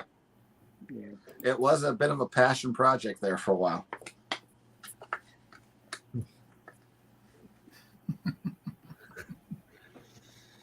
Yep. So yeah, it's funny. After this, with all the rookie card debacle, I'm actually considering on moving a bunch of the ones that I have because it's probably inspired by like Orlando kind of inspired me because when we were at the National, he was showing me those. Was it the Cuban cards or I can't remember what it was, or Dominican cards or somewhere of the like the minor league, but not the minor league, the Negro League players. Right. It was that one player. I can't remember even the name of the player you mentioned, but it was somebody that Branch Rickey had interest in. Dave's got that card. Oh, Dave has. Dave ended up getting that card. Silvio Garcia. You That's want to right. tell that story, Dave? Huh? So, yeah. So, what I was told is that Branch Rickey wanted him to come up over Jackie Robinson, and they interviewed him and said, "What would you do being called the N-word?" And he said, "I'll kill them." And they didn't want that, and that's when they went with Jackie, since he can compose himself a little bit better under those situations. One of the top Cuban players at the time, and Branch Rickey really thought that he could bring him to the States, but it didn't happen. But yeah, those cards are awesome. And Dave, I wish I would have gotten that card instead of you. Was it you? I showed it to Dave. Dave got it. Was it you that was interested? I remember you mentioned there was someone else that was going to jump on it if Dave didn't do it. It was yourself, and that was it Mangini, or was it? It was Victor. I think Victor was standing There's there. a Cuban card guy. He was the one that told us the whole story on that. And he, I think he got one of those cards, but from another year of that player. And he was the one looking at it, and then Dave got it, and Dave wouldn't let it go. It's a really cool card, though. It is. It's awesome. Show the back of that, Dave. Yeah, I'll solo myself. That's really cool, man. In candy with candy. You want to read what it says? Because I can't see very well, but it says the manager and shortstop for the Matanzas team. He played in the United States for the New York Cubans. And then it says on there that you can get this free when you buy the Deportivo's Caramelo, which is candy Deportivo, made by the Felices company. And then it says the address and the phone number of the Felices company. So that's basically what it says on there. And then it says sports. You can get articles of sport, I guess baseball equipment and stuff for the Casa Vasallo, which is the house of sports. So sporting equipment. So it talks about the player in the back, said that he played in the United States with the New York Cubans. And then it also says where you got it from with the candy place. And it also a little advertising on the bottom of I guess it was a shop back in the days from 1947, 48, I guess. But Hey, Chris, anyway, got a good question for you, Dave. Those are great stuff. Yeah, I see this. Let's see. What was my favorite collecting or YouTube moment in the past year? Man, I think I don't know. It's kind of that's a tough one there, Chris. I think my favorite moments is doing the lives with everybody. Getting to know everyone, meeting everyone at the National. Yeah, just the connections of it all. I think that's the best thing ever for me starting this. And I'm glad I did it because, without, Jake pushing me to do it and then talking to Adam Vincent Sanctuary, which he's on his way probably back from Hawaii right now. Talking to him over the course of thing and then trying to deal with different stuff. And then John, asking me if I want to be in a group text thread and me saying, hell yeah, and getting to learn, everything else. It was just great and connecting, reaching out to other collectors and chatting with them every now and then. So yeah, I think that's my greatest thing for my first year.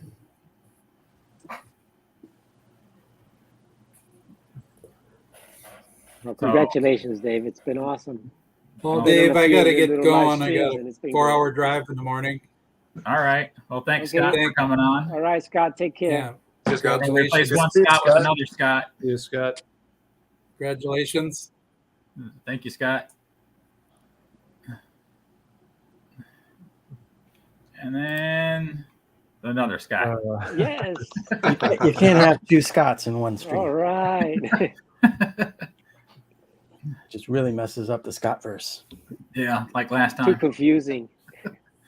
And finally, a better beard on the stream, huh? The best on YouTube. Well, him and Eric of those back pages also. That was back page, yeah.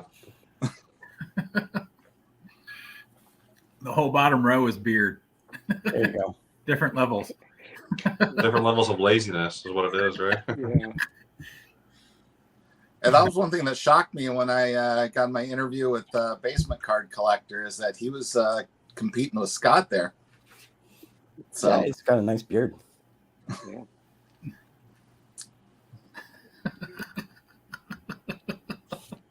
Oh, jeez. Good God, come on. Man. The It's in faux the hate gutter. is The real. show's going in the gutter.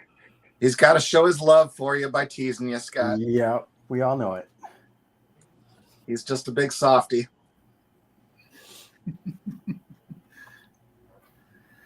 No, yeah. That he has the bro love. So Scott, what have you been up to?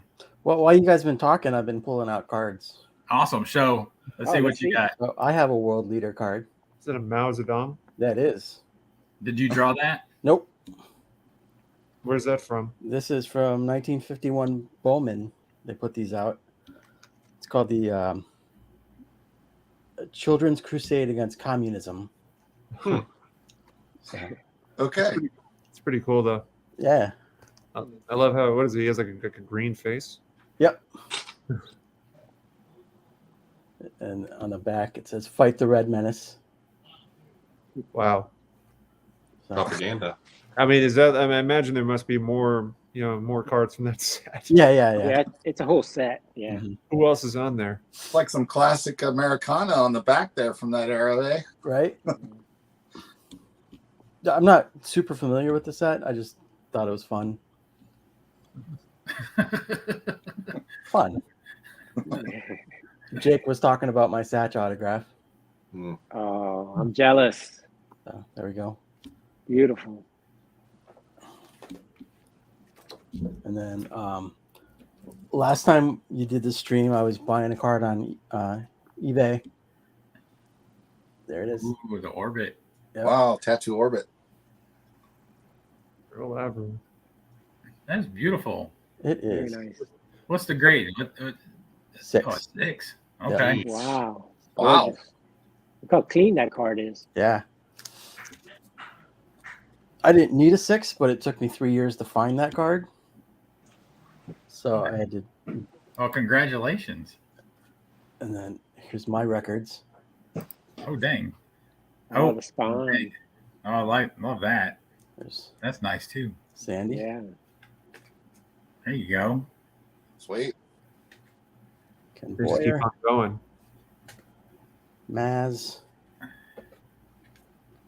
See the other Scott Scott's just missed it. Scott's gone. There's. Oh, Oh, there. there it is. Yeah, that's what I was looking for. Yeah, and there's And Mickey. Oh, beautiful mantle. so I've seen those before, but like, what are they? What plays from the record? It's an interview with the player. Gotcha. And they're pretty neat. These have all been played, which is how they should be. That's crazy. What year are those from again? These ones say 62. I think I've ever seen one of those in person. So if I do, I know what I'm picking up. Yeah, they're not that expensive. Well, the trademark is dated 62, but Scott was saying they were issued either 63 or 64, Mhm. and you can tell by what the stats are. Look at Mookie's comment. Yeah, Mookie, they have holes in it. So I have cards that aren't Fill them up Cleveland on your cards. board.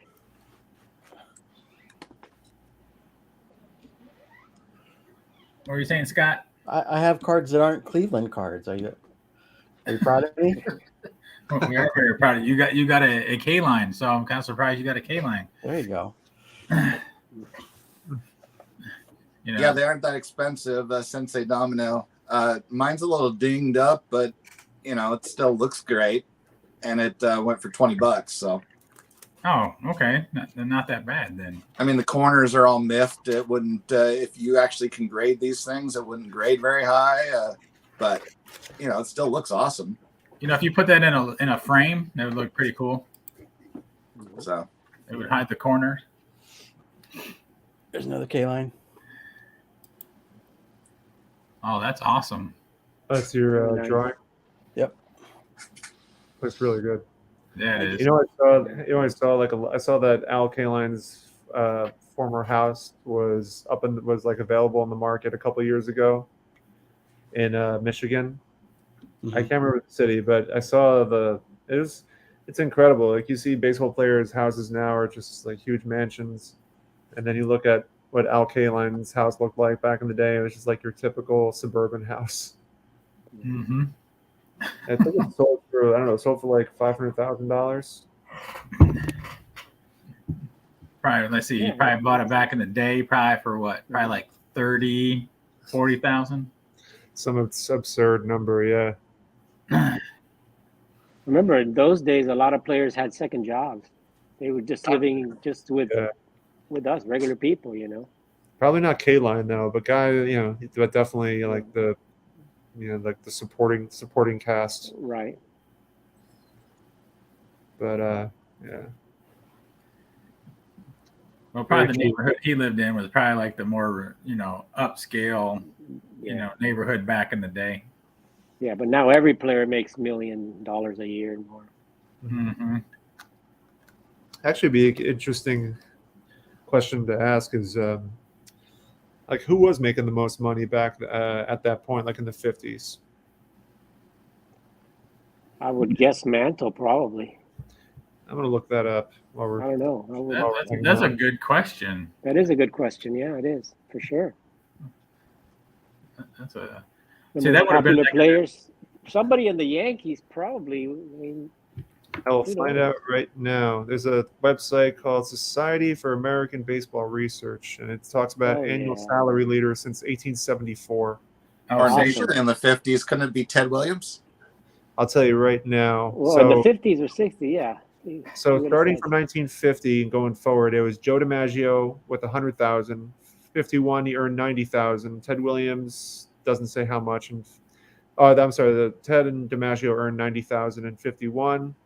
And then Ted Williams dominated the 52 through 55 with about like 75,000 average.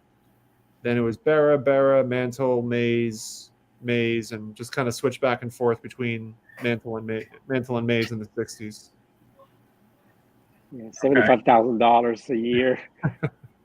And then Koufax in 66, like you could see the progression going from like 75,000, and then it goes over six figures consistently in the 60s and early 70s. So DiMaggio was the first six-figure player? DiMaggio, it looks to be that way. It looks like in 1950 he earned, or 49, he earned $100,000. It went from 65,000 in 1948 to 100,000 in 49. Mainly the Yankees and the Giants players, with Mays also making a lot of money. But, I mean, still, it just seems so little compared to today's salary, the tax rates were much higher back then too, right? They didn't really bring home that much money. In 1874, Fergus Malone earned $2,800. He was the highest paid player. So the first one to make the 10,000 was King Kelly. King It was Kelly. $10,000 Kelly. Yeah, because that's on. I think that shows on an old judge card too, doesn't it? I have it. I have the old judge card that says $10,000 Kelly on it. Yep. What year was that? Somewhere in the 1880s, he was given a. It's on his 1887 old judge card. Yeah. but he was given a $10,000 bonus and paid I don't know how much a year, but he was Because the here first guy to. on this page it shows the first $10,000 contract, and this is just with I guess Major League Baseball, but Bresnahan, Callahan, Hugh Jennings, and Honus Wagner earned $10,000 in 1912. 1912. Well, I know Kelly got that $10,000. It's on his card. Yeah, Yeah, you can check it out on Wikipedia. There, it's on there. it's good. Well, this Anyway, it's pretty conversation made- interesting. This conversation made me totally think about the time where Babe Ruth, said he had a better year than Hoover. Is why he Yeah. made more money. That's So why he I made more looked money. that up, and it was 1930, and he made 80,000. So Wow. Yep. Yeah, Babe That's Ruth. Babe Ruth in his prime. Well, if it was from 1922 all the way to 1934, Babe Ruth was consistently making the most money. So after DiMaggio, until from you said 50, correct? Yeah, so DiMaggio was 50, 49. 51. Okay, and then what year was the next player that made the six figures? After that, it was Willie Mays in 63. Dang. Yeah. And then, I mean, pretty much from 63 onwards, I mean, everybody was earning six figures at that point. And it wasn't until 1980 where the first millionaire, which was Nolan Ryan.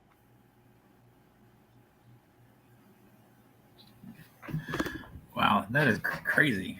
And So that now, would be a good trivia question for your show. I should have done that. I sent out the email today. Yeah, John, you got it right. Yeah. Yeah, about the trivia on Sunday. So Dang. You want to give us a sneak peek of your trivia? No.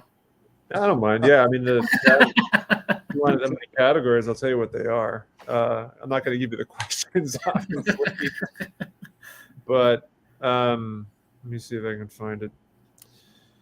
Categories. I say round one is going to be multiple athletes. Round two is going to be card numbers, and then round three are going to be batteries, pitchers and catchers. Okay. It has a little bit of a twist to it, so for those that watch, they'll see. Or All right. Sounds like fun. Let's see. We'll check it out. what's that? Sounds like fun. Yeah, no, it's it'll be good, I think. But I imagine there will be some controversy involved with like, oh, that's not the right answer or whatever. All right. whatever, it's all for fun. Yeah. Here's a trivia question for you. Where did Babe Ruth hit his first major league home run? What city? I guess it's not going to be Boston, right? Nope. Baltimore. Nope. Oh, that was Detroit. a good guess, John. I'll just say New York. Well, nope. Fayetteville, North Carolina. Well, nobody would have guessed that. I know. The only reason I know that is because I lived in Fayetteville and there was a sign that said Babe Ruth hit his first major league home run. That's cheating. That's not cheating. That's a good one, though. Yeah. Was it an official regular season game? I Played there? have no idea, but I even Googled it back and looked it up, and it was like, yeah, I think it was against I think then they were called the Generals or something like that. I can't remember, but yeah, it was crazy. Do you know who Willie Mays hit his first home run off of? Spawn. Yeah. Yeah. He was over 12 and broke his streak. Yeah. You're asking Matt. You should know that. Well, if you ever Ball out, Matt. What's that? What was the speed of the ball? Oh, I don't know. But he also hit the solo home run that won the game in that 15-inning marathon with Marichal, right? 15 or 16 inning game. They were going at each other. I mean, hell, That's anybody awesome. could hit it out against Spawn, even Luke Apley when he was 75. Yeah, Luke Appling, yeah. Matt knows so much trivia, man. I don't know how you picked up all the trivia, so much stuff. Well, one of the trivia questions I asked, which I thought was a fun one, which was I think it was 1956 was the last year that they like talking about just tops, like the base cards. Was Roberto Clemente's last year where they referred to him on the card as Roberto Clemente, and it wasn't until X year that they started doing it again. Do you remember? Do you know which year it was? Hold on. So you said because 73 was the year that they put him on the card. So Right. like 1956 was the last year tops. Was it 70? It is 1970. That's what I thought. Yeah, it was one of the trivia questions I asked, and it sparked an interesting reaction because everyone was trying to like, oh, what year was it? I know it was either 70 or 71. Yeah. I guess Because you think back at 69 and you remember Bob. And Yeah. Oh, okay.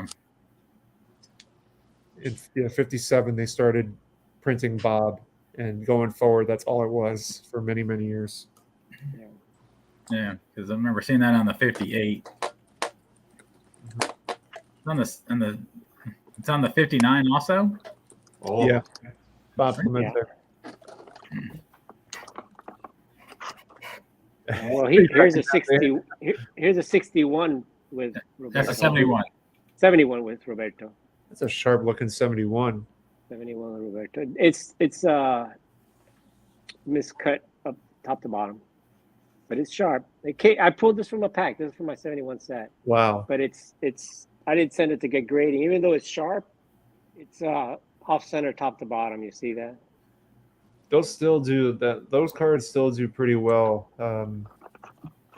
If you're not expecting a 6 or a higher, because they're really difficult to get really high grades, but mid grades, those 71s do pretty well with SGC. Yeah, and that's a high number too. That 71 Roberto. Are you going to send some cards to SGC? I'm getting ready to send a submission in. Isn't everybody? The floodgates have so. opened. no. Heck of a deal, though. At $15, I mean, I'm even going to send in some cards from the 70s because you don't want to send in too much from the 70s unless it's a higher grade. But for $15, and a lot of them I think are going to grade, hopefully 7 or 8 or even higher. I'm hoping. Mm-hmm. We'll see. So I picked out some cards from the, some of the ones I had bought raw at the National and some cards from the 60s and mostly 70s. And I'm going to send them in at $15. We'll give it a shot. Can't got hurt. some of the nicer ones that I could find, the better condition ones.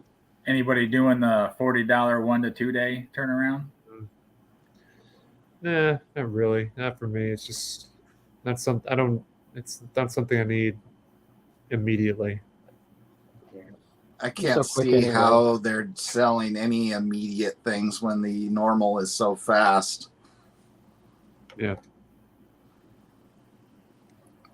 They still say they're going to get it to you within 5 to 10 business days, even at that $15. And I don't know. It's going to be a lot of people sending in. Everybody on YouTube seems like they're sending in submissions.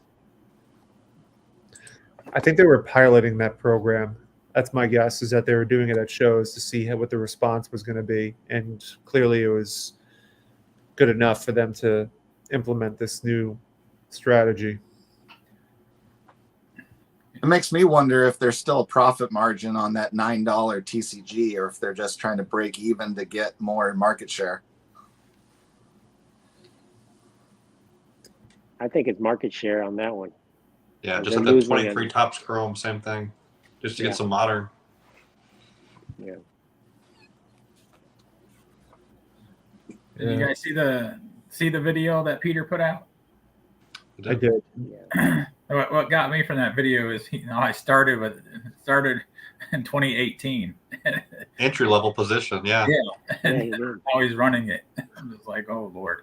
You And ran it he's 2 been years running later. it for over a Pandemic. year or more, hasn't he? Yeah. He's been in Yeah. charge since 2020, I thought, right? Yeah, Like March. I think it's been about 3 or 4 years. Yeah, he's been there for a while.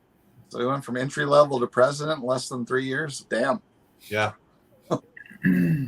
No, I think he was working there before, but he's been president there for a few years already. Got a chance to talk to him briefly at the National. Very nice guy. Yeah, I talked to him at the National too. He helped me out with a problem right there, right away, and you know, they do great. Yeah, I was with you when you were talking to him.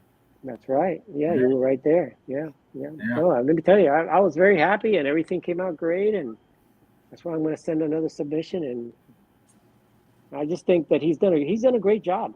And the app, I checked out the app. The app looks really good too that they have now. The only problem with them, of course, is the registry. They can get a registry, then they're talking about possibly providing some type of competition to PSA.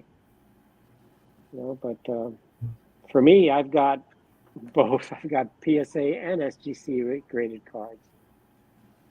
I mean, it sure feels like that My Card section is just the precursor. So yeah, that everything you enter on that is going to be able to go directly into the registry, you'd think. That would be the easy way, yeah. Everything you graded with them is there, so you could just put it on the registry. Would it Yeah, be See nice what if happens. they added it themselves? Like, you're in, they built your registry for you. You send cards in, they just add it to your registry. Well, yeah, Well, that's the two complaints I would have right now of things that could be nicer with the current features is I saw somebody say this in a video today that I watched, that your old existing orders, you can't just tap something to make them be in My Cards, but apparently your future orders will automatically do it. And then the other thing is there's no quick way to add to My Cards without having to type in all the 7-digit numbers. There's no like a quick scan with your phone camera to capture the number or anything like that, or that would be really nice, especially since I got to put the reading glasses on to even read those little tiny numbers. Well, with PSA, well, at least I type in the number of the serial number also to get in the registry. Oh, but with the phone app on the PSA, those ones, you scan the little barcode with your phone and it's like instant. So, okay.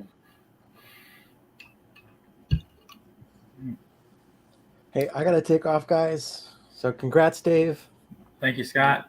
I got to do the same. So Thanks, Scott. Yeah, I'm going to have to cut out too. hang out with you guys. Oh, good. Thank you good to guys see for guys. on.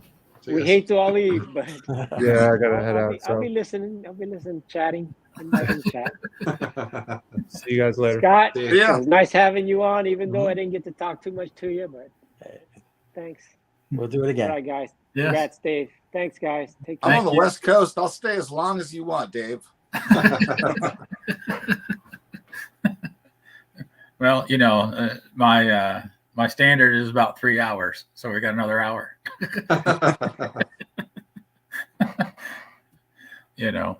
So you're not collecting nothing right now. Are you sending in anything?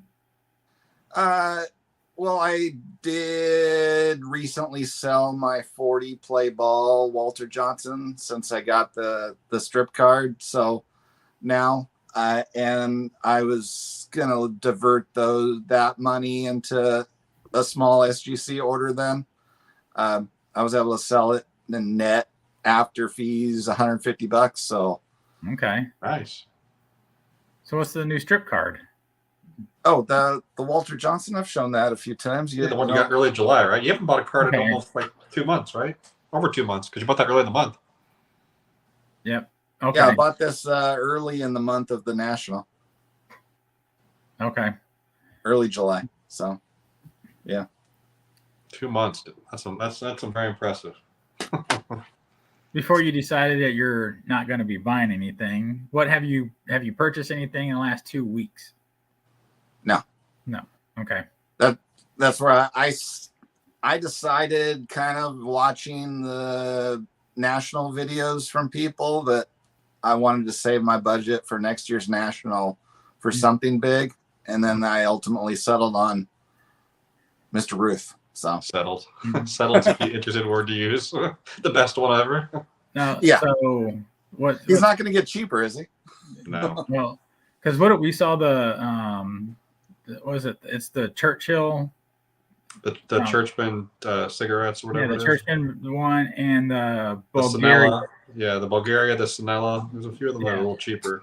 No, but we were walking by that one booth that had the Churchman and the Bulgaria roofs, like they're raw, in a display, like sitting down in a corner where you would hardly even notice it if you weren't looking. And We couldn't find it again though. That was the Yeah, problem. we couldn't find it again. They were like what, $600-$700, somewhere like that. 600. Yeah, one was like 600, other was like 650. I am not, was it Jay Stoudemire? So I figure I'm going to buy one Ruth card in my lifetime. And this to me is the dream I'm targeting. So Okay. that's. Hold on. I'm all right. And that's 1920 Ruth? Yeah, 1920 W519 strip card. This one specifically is the unnumbered version, which is more plentiful than these other two versions of it that All right. cost a bit more. So. Okay. And what do you think that card is going for? Well, it is in this Memory Lanes auction that ends tomorrow. Okay. And right now the top bid is $17.29. So it's gonna probably settle around somewhere around $2,000, I'm guessing. Okay. So my budget is there's $200 a month, and I'm gonna not spend anything for 12 months. And so I'm figuring I'm gonna go to National with a $2,400 budget. And that's not including the cost of getting out there, the Airbnb. No, that's for me. That's just your coming spending out of vacations, sort of travel funds, separate budget to me. So okay.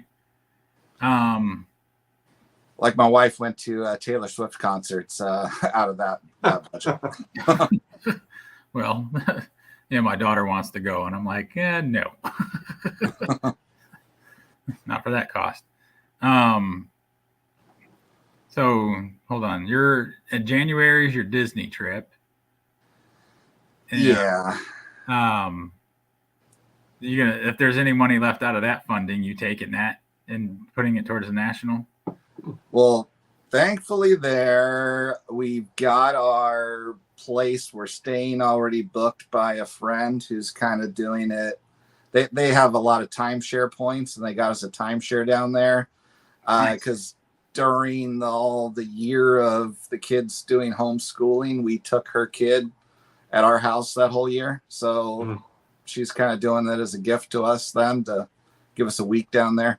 So that's really nice. But and then now it's just getting us down there and the park tickets. So okay. Yeah, that should be a fun time. I need to make it out to Disneyland. I've never been out there. Well, we took the kids when they were like, I'm thinking 4, 6, and 8. Okay. So my youngest two barely remember it, and now we're going to be going back with them at 17, 15, and just turned 14 a few days prior to us showing up. So okay. Kind of the last big family vacation before my oldest is technically an adult. Okay. At least legally. Definitely not behaviorally. Okay. Some of us have still haven't grown up yet, John. Sure. Are you gonna meet Pepino Man? Open some packs in the Adventure Park. What was that now? Are you gonna meet Pepino Man? Open some Chrome packs in the California Adventure. I don't imagine myself opening baseball cards at Disneyland. Gotcha. You might have missed that too, Dave. No, I did. I know Caesar opened up baseball cards at Disneyland before. I've seen that before. Okay, he did it again He's done it like twice the last 2 weeks, I think. 2 or 3 weeks. Okay. I didn't know he did it again, but yeah, I know in the past he's done it and stuff. Are you meeting up with Caesar? Hadn't discussed it, but if he's going to be at Disneyland, I wouldn't mind meeting him there. But we're going to be spending all. The plan is, I think, 5 days between the Disneyland parks and 2 days at the Universal Studios, because my kids were pretty big into the Harry Potter things, so they're excited to go to that. Okay. That's awesome. Yeah. And we've done the Harry Potter world down at Universal Orlando. Yeah, they've got the similar setup at the LA version. Yeah. So yeah, you'll have a good time, definitely. Oh yeah, and then of course, with the Disneyland having like an entire world that's Star Wars now, how cool is that? So. Yeah. I can't remember. Was it the Smuggler's Run? Is that the new one that came out, or is that not the one with the Millennium Falcon, but it's the newest one that came out a couple years ago? Yeah, I don't know yet. I haven't been there. Okay. Yeah, I don't know. I stood in 3 hours in line for it. Well, we're actually going that first week of January after New Year's, which is supposedly the slowest time of the entire year. Oh, so you're gonna get in and out of things. Yeah, we just didn't care if they missed school ultimately for this last big hurrah. Yeah. So. Yeah, school will be there. Just the last big family vacation. Take it while you got it. Yeah. Exactly.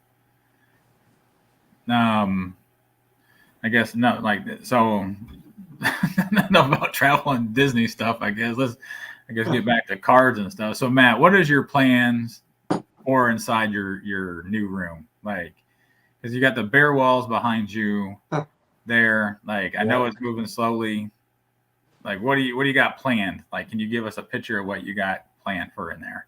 Well, it's a little bit of a mess, but we have a bunch of baseball pictures, and I'm going to put them up, and then I don't know. I want to get some display cases, obviously, some cards. Thinking about buying them off the Cigar Box cards, kind of. Oh yeah, Twitter or X, because he has like some errand ones he makes. And they're actually there's like spots for oversized cards. So I might look at buy a couple custom ones from him, and then buying a few of the ones from Amazon as well. Yeah, for the base run. I like the little advertisement cards that he makes. Oh yeah, no, he makes a lot of nice cards. I reached out to him like months ago, seeing if I can, get some of those, just the advertisement pieces and stuff. He didn't have any extra. He said he had them just for the displays. So if you bought a display, you get the cards. Yeah. With it. Yeah, he's a super nice guy. I bought a bunch of the cards off of him. His name's David, I want to say, but I don't remember. Anyway, yeah, I'm looking maybe buy a couple of his cases. They're really reasonable. I mean, they're a little bit more than the ones on Amazon, but to have something a little more unique, I thought would be interesting. Maybe have two, and then do the rest like the basic ones. Are you going to get like any of the bigger art pieces that he does? I don't know. I mean, I have these big posters I still need to put somewhere, right? So like the ones I got at the National, right? Which they're over. I'm looking them over here on the wall. There's just a bunch of stuff. Yeah, but you got a spot between the two windows back there. Yeah, they're really big. Like I don't think they're going to fit there. Like this is the smaller of the two. And it's still pretty large, right? Yeah. The SI one's huge. It's like, I don't know, 3 feet tall. It's too wide. You got those on Sunday, didn't you? Well, the ones I picked up on Sunday. I think I bought them Friday and almost forgot them. literally the last thing I left after we lost the other your card, which I still have. Yeah, Oh my I was goodness. like, yes, he still hasn't sent that to me yet. No, I'm the worst. I'm not good. I'll never be able to be an eBay power seller because I don't go to the post office. I loathe the post office. So Oh yeah, I like getting packages from them. I like to go there. So the John, the card that he has is a slab card, a picture of my son and I at the national. Like I forgot that it was in there because my son wasn't feeling good, so we went back to the hotel we just left on Saturday, and then Matt's like, "Hey, we picked up your card." I'm like, "Okay." Within 30 minutes, we lost your card. Oh man. I can find it real quick if you want to see it again. Make sure it's still Yeah, good. yeah, sure. Show it off for me. I'll get proof of life for you. You guys can talk amongst yourselves. Yeah, and then he was like, "It has to be within our stuff." I'm like, "It's all right. You'll find it, whatever." And Sunday, they're at the show, and then he sends me a text message. I'm in the airport. He was like, "Brody found it. It was on a table." Brody's out looking for Pokemon cards. He finds it just sitting there. I think the guy tried to charge him like $1,000 for it or something. I'm just playing. But yeah, he was like, "I'll give you $10 just to take that card."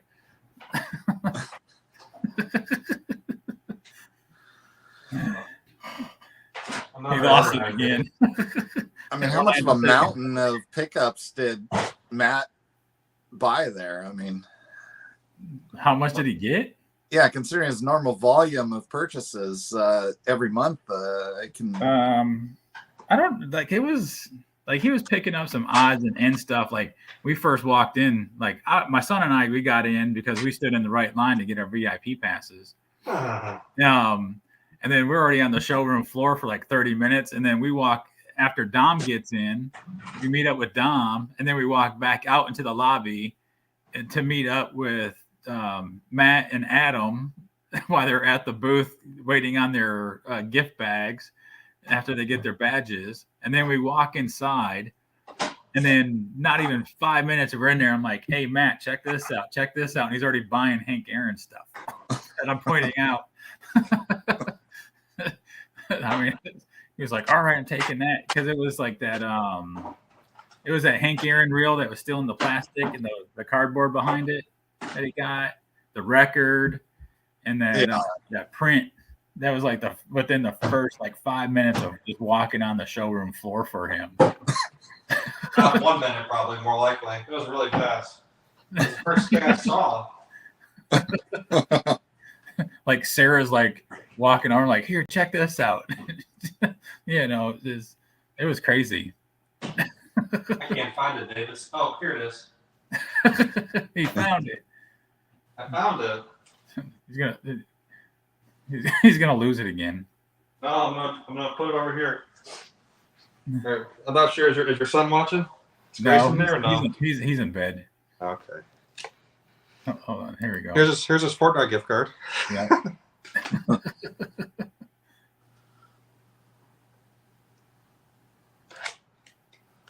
There it is. There you go. I didn't lose it again. I thought I did. I was like, "You got to be kidding me!" I thought it's I lost authentic. it. What's it say on the back?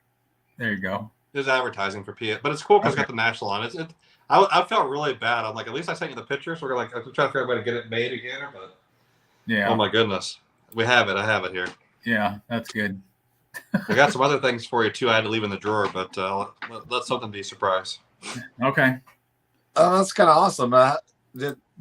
Were they charging to do that, or what was how did that work? That was free. free. It was free because again, that's why they had the advertisement over the back, right? So I guess Whatnot sponsored it, and so kind of paid PSA to print them out for you.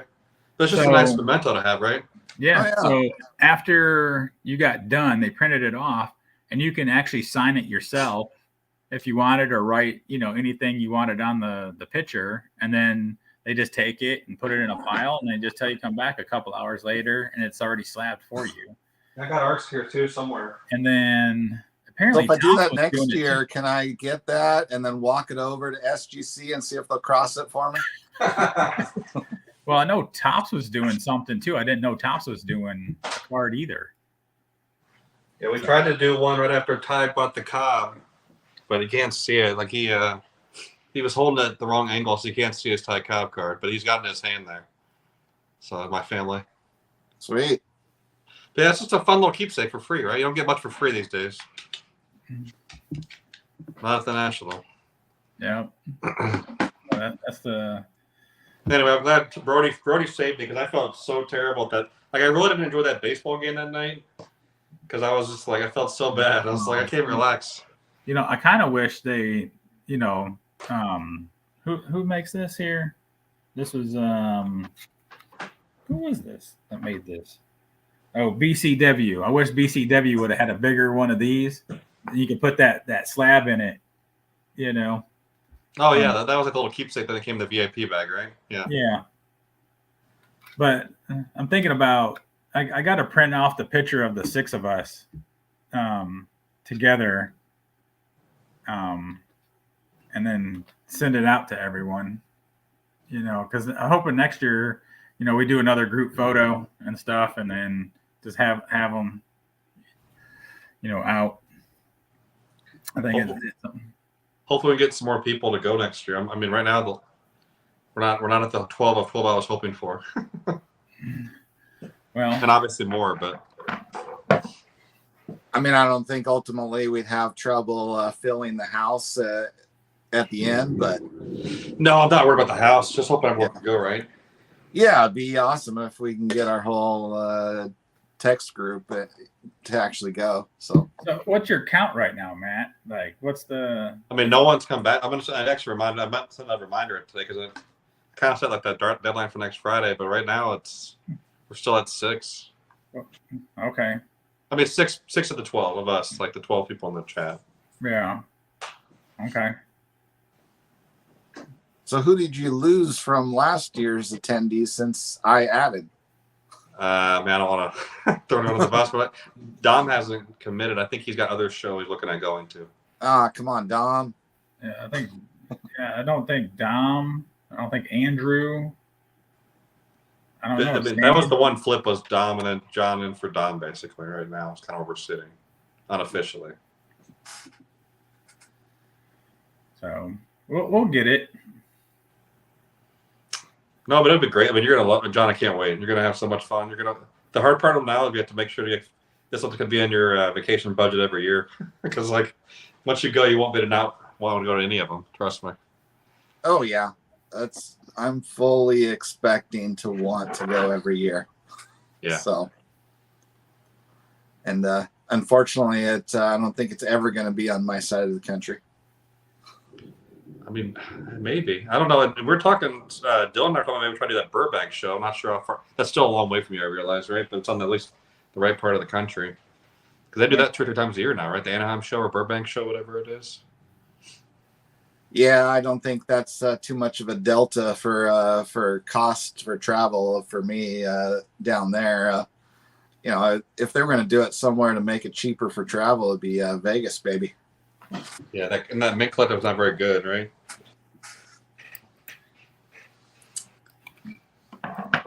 But I mean, is it the casinos or something pay subsidies to the airlines to make the flights cheaper to Vegas? Is that how they work that? I'm not sure how they do it, but for sure that'd be a fun place to get like a big old suite, though, like in the movies, right? Oh yeah. He's on the roof. Exactly. How did John get on the roof? Why is my tooth knocked out? Yeah, I don't think I'm going to Right back. Gotta talk. try to replicate The Hangover. No, I'm too old for that. Never. You live once. Go hard. See John drinking moonshine or vodka or something. Look at those bare walls back there. Oh my goodness. That's what I'm saying. It's so bright in there. Like before you had that bookshelf with everything else on it. I know. I do miss that, but it was we fixed the AC unit the next day. Literally the next day. So I guess I should. Yeah, look who's here. Hey, Chris figured out the technology. Hey, Chris. Yeah. Well, if I hear myself talking, I haven't figured it out yet, but I think I might have it. So No, it's perfect. I think you're good. oh Good well. to see you, brother. Well, hi guys. Just I'm glad I got to jump on here to say, Dave, congratulations on a year. Thank you. Yeah, I'm close. I'm 2 months away, and so us newbies got to hang together. Yeah. I figured what better way to celebrate a year than do a live stream and hang out with friends doing it. Instead of, I thought about making a video and, everything else about it, but I think a live stream and hanging out with friends is, proper fitting. I tell you, when I think of you, Dave, and I think of your channel, I think of this, this live stream that you guys do and have fun together. And when I watch you, I watch this. So this is perfect. You don't watch That's what anything this else. is, You just watch us live. Well, I'm worried to jump on here because John, he's killing me. I'm a post-war rookie Hall of Fame collector. Everybody, that's Excellent. what I do. And he's just like shooting me in the heart. No. Oh yeah. Well, you listened to my last video that said pretty plainly that I hate rookie cards, right? I saw it. I saw it, and I thought maybe you ran over some puppies and slapped some nuns on your way to work today. Well, that's what I did right after I finished filming. So gotta have all my bases covered there. Isn't this fun though, guys? I mean, we're all new. We're all relatively new, right? I mean, Matt, how long have you been doing it? Just over a year. Okay. What are you, You like a just year said and 1 week, and I think I'm a year and 10 days? Okay. So we're all. I'm 10 months. I'm getting ready to be, whatever. But we're all newbies. But isn't this fun? It just is. And and like Matt, seeing you at the national and with Tyrus and your family and Dave, we didn't get to talk very long. And I know you wanted to talk to me, but we ended up hanging out with the other guy, and then showing us all those uncut, like, what were those things? Panels. The sheets, yeah, and he's a really good friend of mine, and his name's Brent Cooper, and he should do YouTube stuff, but he's us, and I always say my high school coach is funny as can be, but he says there's us's and urines. and he's an us, and I think everybody that was on here tonight is an us, and there's not there. I guess there is cliques. I mean, you guys up at the Pacific Northwest, the ones that are up there, you guys are kind of snobs now, and I know Matt's down south, but I mean, but we're all, it's if there's cliques, we're all one big freaking clique. I'm just saying. So, and we all collect different. Yeah. We all collect different, but I respect, I respect everybody the way they do it. And I think you guys do too. And, yeah. So we all love photos or artwork of grown men on cardboard. Yeah. Yeah. And it's so funny because my wife is probably the same as a couple of your guys' wife when she'll say, "Oh, are you going to go talk to your baseball card buddies or your?" And I like, man, you just knocked my masculinity down just a little bit at a time, and anyway, but we're all this whole YouTube thing has brought everybody just a tad bit closer, and it makes it a smaller world. And I just, I love the fact that, I get to talk to all you baseball card nerds, and so. Oh yeah, and hey, there's a future chance maybe Adam and I can inspire someone else to get on YouTube, because there's a guy that reached out to me in my comments recently that lives in Beaverton, Oregon, which is right neighboring where I am. And I was going to go meet up with Adam again at the pathetic Portland show on the 23rd, and I told him that we would be there and he might meet up with us. He's a guy that's got no videos at this point, but so we'll see. So, John, you just wait and see when you go to a show sometime, and somebody's somebody's going to come up to you and say, "Oh, you are 3D 80s kid. I watch you on TV," and it will melt your heart. I mean, seriously, I had a kid that gave me a bobblehead that they had to come to a show that they knew I'd be at. And this kid came up and gave me he said, "Oh, I watch you on TV and you're Chris from Missouri." And you're like, "Yes, I am." And then it'll melt your heart. You just wait. It's going to happen. I guarantee you. I'm still fascinated by the fact that anybody watches my videos at all that's not related to me. Well, I'm getting ready to get on and do a video to tell them not to watch your show, because I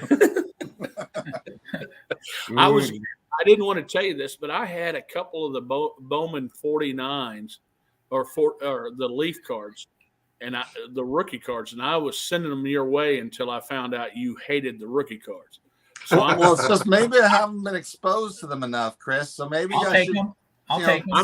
I'm sending you really. I'm sending you a 1975 Ron Blomberg or something. So you're good. You're good. All right.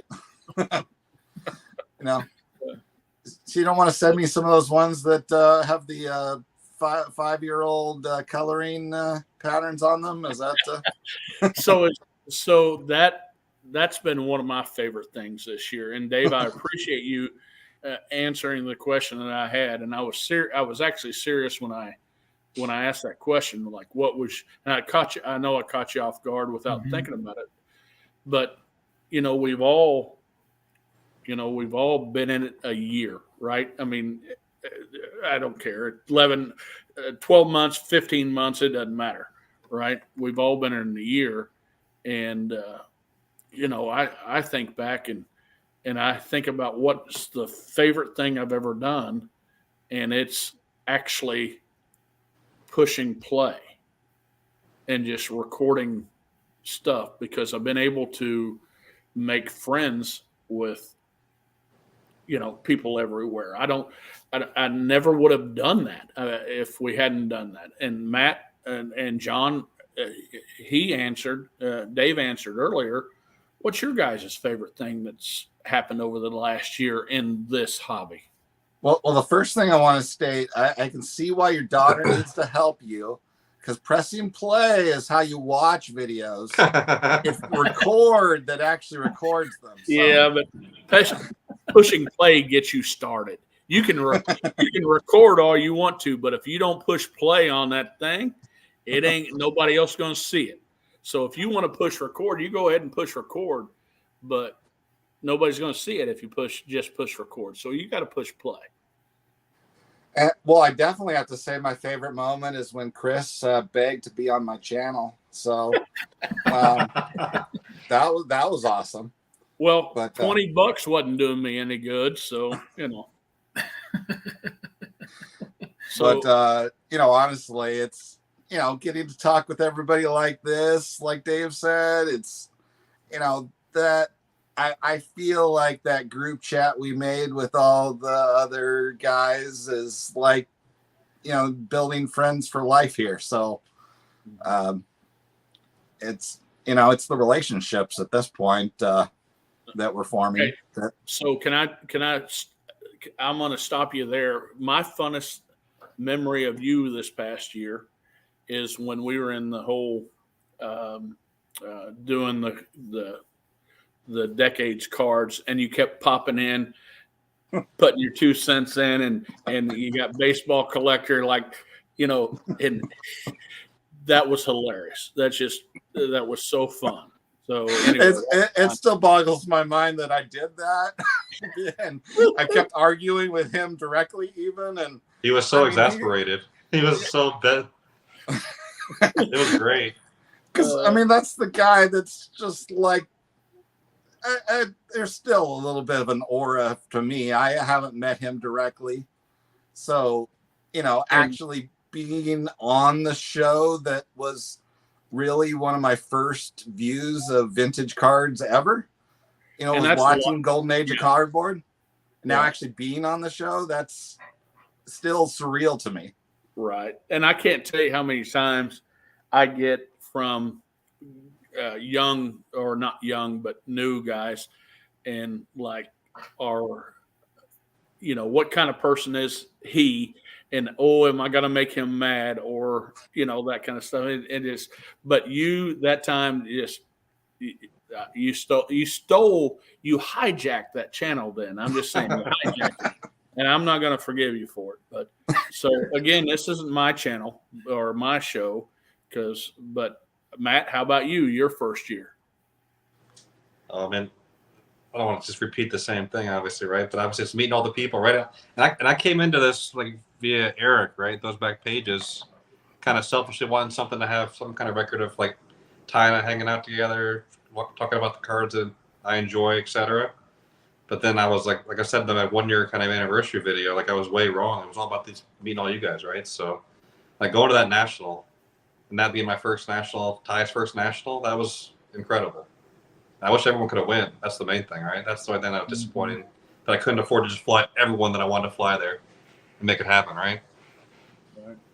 Well, I tell you, so again, my favorite moment with you this past year was at the National, when I got to go look at a card with you at Stan's, at Stan's vintage cards booth. Mm-hmm. And, got to meet your family, and Tyrus is a lot taller than I thought he was. And, and your wife was just the coolest person in the world. And she has to be she's got to be up there with card wife of the year or something like that, because she went to a vintage card show and she watched you spend that amount of money on a card. And she didn't say no. So if she's not the coolest, that dude on the right hand side who is that? Brad Pitt? This handsome fellow, isn't he? There you go. That was one of my favorite. That was one of my favorite times at the card show, and I got to experience that with you and your family, and I thought that was great. Thought that was awesome, and I enjoyed it as well. And I've seen you blow up the chat with the Strongsville. We're going to go to Strongsville. Also, so I'm getting ready to start doing a push on that on some of my channels, just kind of making fun, and because, I and my whole collecting YouTube hobby this year for myself, that might have been my favorite time. I mean, I love the National. I loved it. And I picked up a couple of big cards this year, but I went to Strongsville, and, there was Josh, big Babe Ruth collector, and Andrew Nuff said cards. That if you haven't seen his stuff, you need to look at his stuff. Oh yeah, crazy. Oh my. His top 50 is amazing every year, right? And I love doing the whole. People have been doing the top 50 of their cards, and I put it on the TV, which is right above me, and then on the computer on VCP, I get my top 50 cards, and I'm just all set to go against these guys. And I'm just punch it. Just here's my top 50, and I'm ready to go. And then he pulls out his top 50 is his number 50 is my number 4 card. And I'm like, I hate him. Yeah, I watched that top 50, and I'm like, you've got to go way down the list before the card's not worth more than my entire collection. Yeah, but I'm telling you, I got to have I had a couple drinks with him, and he's a most humble dude in the world, and his collection is just awesome. And he, you know, this past year for me, Strongsville, I got to see Don and Scott and Eric Four Leaf Cards and Mike Canadian Cardboard and Andrew and Josh and then I got to do that basement collection with Mike and Dave. And let me tell you, I don't like Dave as much. I like Dave less than I like Andrew Nuff Said Cards, because his 350 best cards is my second best card. I'm just, but it humbles you, and it's so much fun.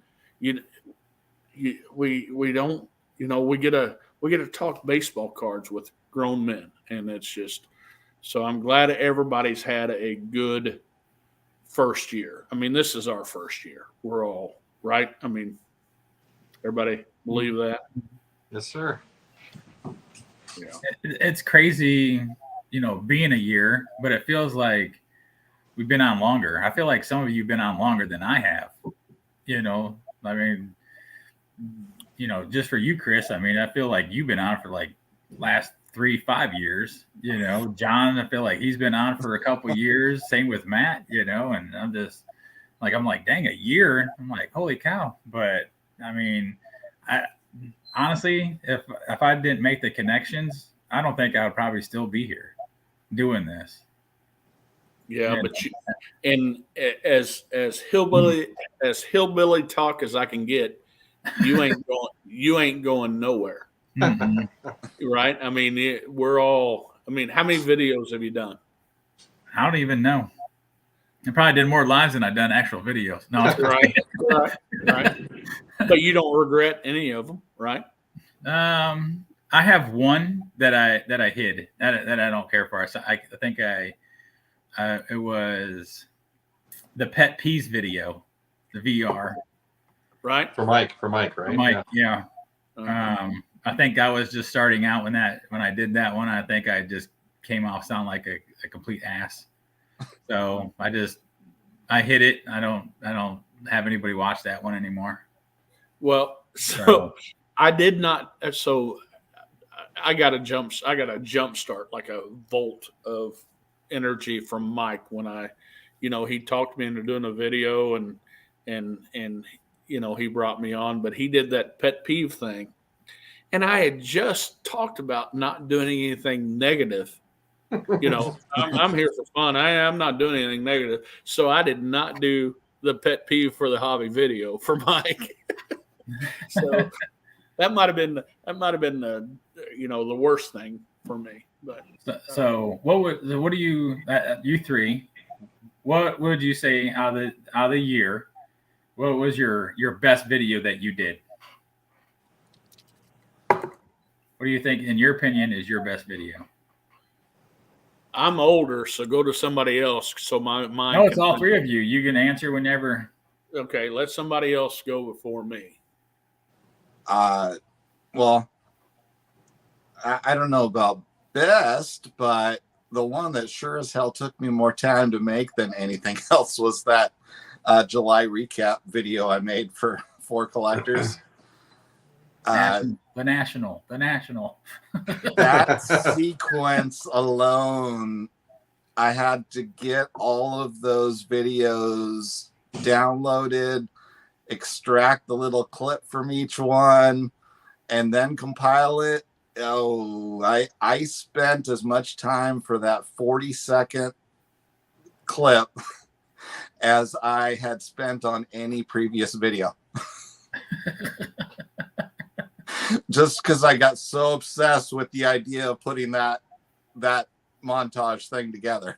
So I get a little crazy sometimes. That was awesome, though. That was awesome. But in terms of the passion on the subject, my World War II leaders video, I just got so obsessed with that project that was just like labor of love. And then finding all the things out about my grandfather that I never knew was just made that even more special. So, Okay. That's awesome. Yeah. Matt? What about you? Yeah, I think John actually touched on what I was going to bring up in this video earlier when he talked about who he's influenced, right? So I think, like, if it wasn't for John, I would still be hand modeling, quite honestly, right? So, like, the first video we did where we kind of faced the camera even though it wasn't good, I'm definitely appreciative of that. That's my favorite video because, like, we wouldn't be able to, all you'd have is audio, right? So I don't know why I didn't think to do it sooner, but definitely grateful to John for calling us out a little bit. But it's we did just that. encouragement. It's not calling you out, right? What's that? Encouragement, not exactly. Inspired us to turn around. How about that? It's funny you say that, like, you're hand modeling, and my first video was me like facing the camera, like introducing myself. Mm-hmm. You know. Yeah. Well, part of it was I didn't want to make. Ty was already super nervous the first few videos anyway. Like, I was nervous too, but he was like beyond. Like, he was like gonna make himself sick almost doing the first couple of videos. You may not have been able to tell. So, okay. But I haven't never deleted anything other than the one we did at the National where it didn't record the audio, which was unfortunate when we opened the Johnson Cookies card. So, and then of course my biggest regret's the Nirvana video. I should have never done the, but I'm keeping it out there for some humbling. If I ever feel good about myself, I can go watch that. Remember how bad it can get. Yeah, you and John tie for. No, John's was way better. John's, at least he picked a better song knowing his range. Yeah, it's still awful. I mean, that's one I still even ponder deleting just in case, like, any of my coworkers ever find my YouTube channel. Yeah. Chris is still thinking hard. No, I have it. I've had it for I have it. It's hard because I've done 60 videos, so I haven't done a ton of videos, but I got two that's just really hard for me, and one I don't know how many people watched it, but I did a video called like Ty Babe Satch and Bud, or Babe Ty Satch and Bud, whatever, doesn't matter. But it was a video about a guy from my hometown, or not, from 5 miles away, 10 miles away, named Bud Thomas. And he played 20 games in the major leagues. And I got to talk to his wife before I did it. So I wanted to make sure I got everything right. And I called her. I got her number from a friend of mine, from her daughter, who's a friend of mine. And we talked for an hour and a half just so I could get dates right, because he came up with St. Louis Browns. He played behind Satchel Paige, and he was the guy that got called up to replace Eddie Goodell, the midget, and so I did that story, and it, when I'll watch that again, and it'll bring a tear to my eye. It seriously will. I mean, it's weird, and not as far as my video goes, not very many people watch it, but I just love it. Just love the video, and it's one of those things I'll turn on and I'll watch it again myself, and I'll say, "Gosh, that was a good video," But maybe, I don't know, maybe my mom and 12 of her best friends watched that video and nobody else did.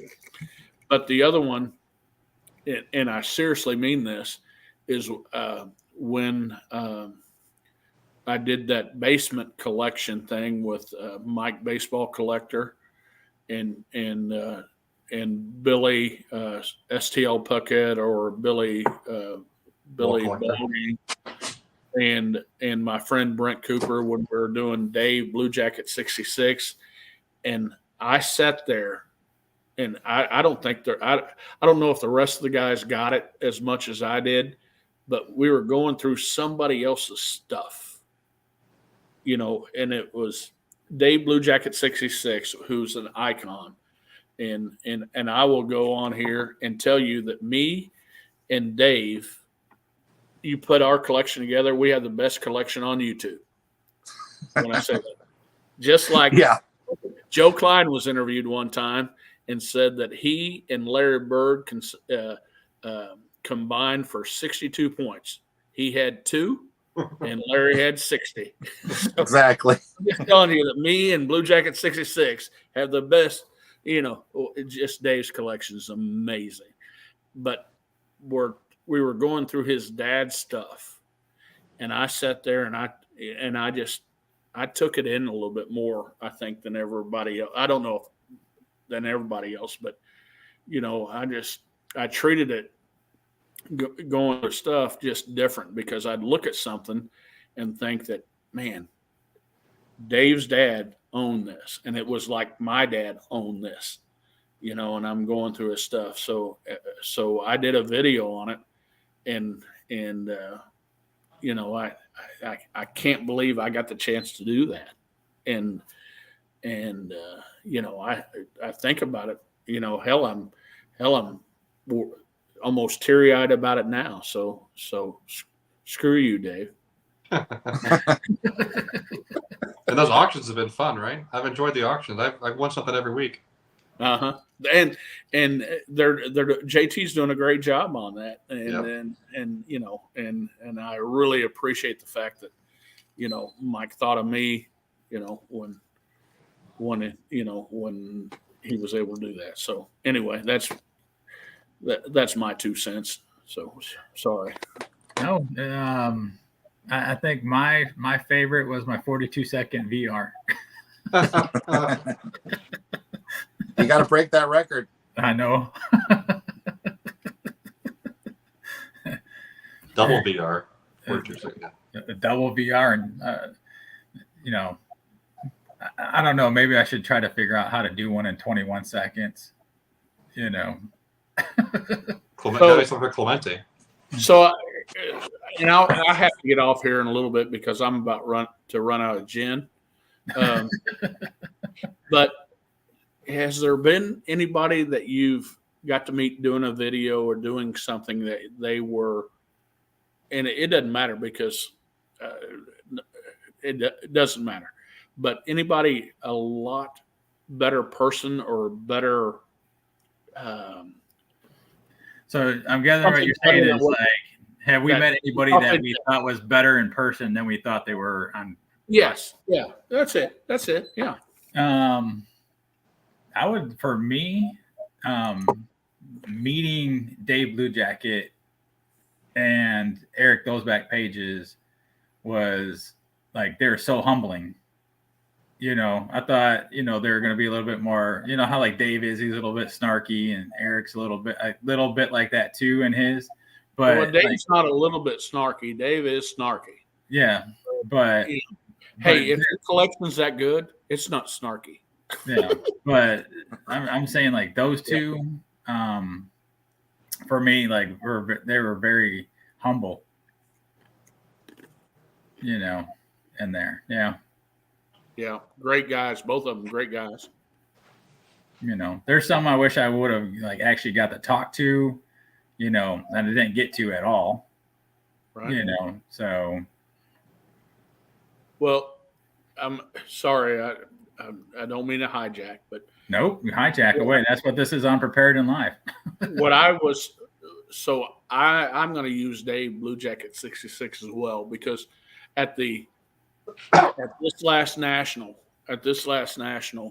I'm in a room with him and his son Caden, and he's showing me, he's showing me a Babe Ruth card, and Eric Back Pages has traded for that 52 mantle.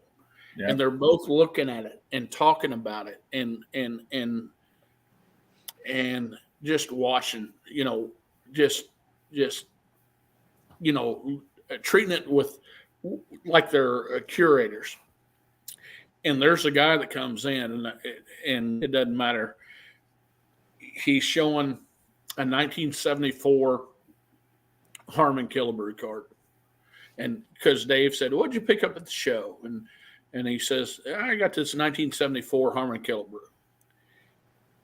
And remember, he just looked at his Babe Ruth card that's, maybe 10 of them out there. and looked at, the 52 tops mantle, but he looked at and gave as much respect to the kid that had the 74 Hummer Killebrew. And it takes a different type of person that can do that, because I'm glad I saw it first, because if I just saw like a Ruth that nobody had, maybe 10 other people had, and Eric's 52 tops mantle, and somebody tries to show me a 74 Harmon Killebrew, hey, nice card, kid, like that. But he didn't do that, and that's amazing to me. That I respect that a lot, and again, I didn't expect that, and I'm glad I saw it. So that was mine. So how about you, John? Well, I, have yet to meet anyone in person other than Vintage Sanctuary, who, as you know, he's a complete jerk in person compared to on camera. So, yeah, I thought so. Yeah. I mean, always stealing the show. What's that? I said Adam's always stealing the show. Oh yeah. The guy loves to hear himself talk and just keeps going and going and going. So, everyone I've encountered to this point, it's genuine. You see them in their video, and they're the same person, in a StreamYard meeting them. So, sometimes, you even get a better conversation in a StreamYard than on their video, because they're a little more wooden talking to nobody in a camera. So, even I feel myself, there's a difference talking to you guys versus still talking just to a camera. I mean, I know I can see the difference when I rewatch my stuff. So, but that's one thing that this card space that we're in of just pure collectors, it's just like everybody is just themselves, and it's awesome.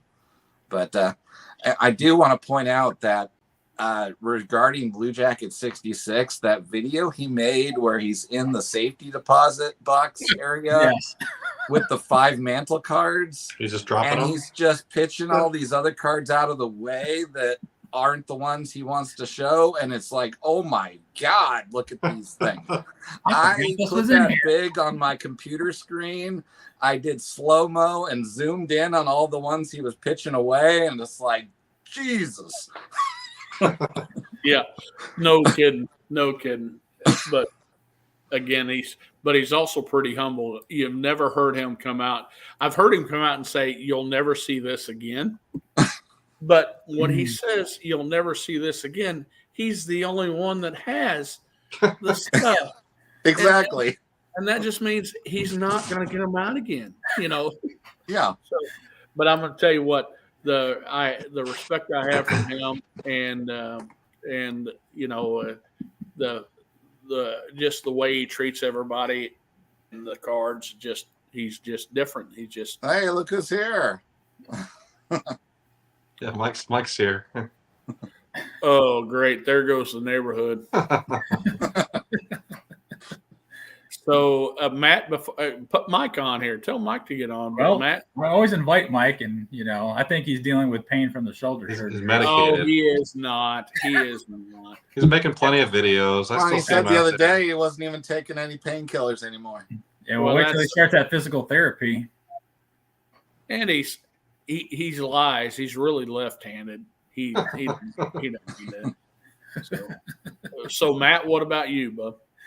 Yeah, I mean, I've been lucky. I met a lot of people, right? So like Mike was actually the first one that I got to meet, because he was nice enough when he had picked up those. What was it? The McGregor, the 60 McGregor Aaron and Mays, which I think John P. Collects got one of the Mays, and then I was lucky enough to get one of the Aaron cards. So like he invited us all to go down there and pick up the card in person, which just doesn't happen, right? You tell your wife, like, I'm going up to go meet someone I met online, right? Like you talked about, right? Like, and she's like, what are you doing? And why are we going to their house? So I don't know. Like he was super, super generous. And I even managed to make a mistake and bring the wrong food he ordered. Or bring the food the wrong order. So he was nice enough to eat what he could of it. So, but no, I mean, he mentioned the Beast a minute ago, right? I mean, if you haven't been to it, I would, he's obviously very hospitable, lets anyone come that wants to come, but it's impressive. I can't wait to see the new setup. Once I get this set up, I hope to have him come up north a little bit. We're about, 30 miles apart, give or take. So, but he's really nice. And I thought the same thing about Dave, because again, I love Dave's videos. Like the one he did a couple of years ago when it's snowing and he ends up at the IHOP at the end. And he even said, he goes, I'm really in a bad mood. Like, he's like swearing during the whole video. Yeah, almost makes you not want to watch his videos, right? He's scared. No, I watched that one like 3 times. But it scares me. Yeah. But at the end, he actually showed, he was like, I'm going to show a bunch of Matheson cards to make everyone feel a little bit better or whatever, right? That was like when he showed off all his really cool Chrissy Matheson cards, right? But he was so nice. We just happened to see him. It was like, I think it was me, Dave, and Dom, maybe on Wednesday night. He might have been the first night we were there. Right. He's just walking around with Caden and just super nice. Like stopped to talk to us, and Caden was really nice and into Pokemon. So everyone I met was like, wait. I mean, you always think it's going to be. I had it all built up in my head because hearing Eric talk about it for years, right? Like you got to go to the National, and it was even better than I expected. So this is some random dude. Yeah. Well, I tell you, Mike. So I was watching Dave Blue Jacket 66, and he'd just been working out and getting ready to go to the bank, and he's just mad. He's like pointing at the camera, like it felt like he was yelling at me. I'm watching this video. I haven't done any videos yet. And Dave's doing this video, and he's on a rant. I'm like, "Boo, I'm not doing this." And Mike says, "No, Chris, you got to keep watching his videos." And Mike, I watch his videos. Now I'm so glad I watch his videos. Same thing. I'm talking to Mike. I watched a John Mangini video, and he's doing these nunchucks, doing all this stuff. And I'm like, hey, I'm not watching this. And Mike says, Chris, you need to watch his video. So I'm so glad I listen to Mike on most occasions. So you need to listen to me on all occasions. Oh, where are you? I don't know. Apparently, he learned how to work his camera from Orlando. I'm laying down with my brace on, and I didn't want to have you guys see just black. It's dark in here. Oh, good. Orlando was having an issue in the beginning. It was all black there too. Hey, Dave, congrats on a year, man. That's the first hurdle. Yes, thank you, Mike. I do have to say that I wish I did get to have a conversation with you at the National, but that didn't get to happen. We got to shake hands on Wednesday, and that was about it. Sorry, dude. It was a chaotic. I know you're a busy man. You're famous, so. Apparently, we try to sell fake autographs that actually are real autographs. So whatever. A lot of drama. I wasn't even mentioning that at all. I didn't care about that. One more person say Ty should have never relisted the autograph. No shit, Sherlock. We all know that. Thank you. We all get it. So, can y'all hear me? Oh yeah. So I'm kind of over all of it. We're tired of it. We're just going to move on and keep making videos and tell good stories, and whatever it is, it is. We're literally not going to do anything else about it. Everybody else can talk about it all they want, but we're kind of done with that. So I'm past it.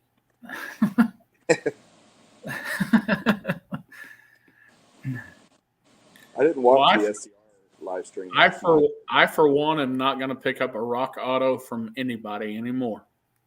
Calling her quits. Or any wrestling cards for that matter for me, but I'm good.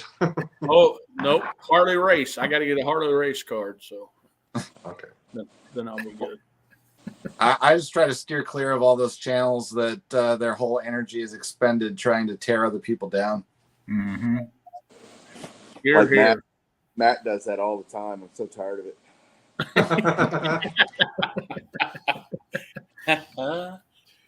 My big subscriber base, I can really influence a lot of people.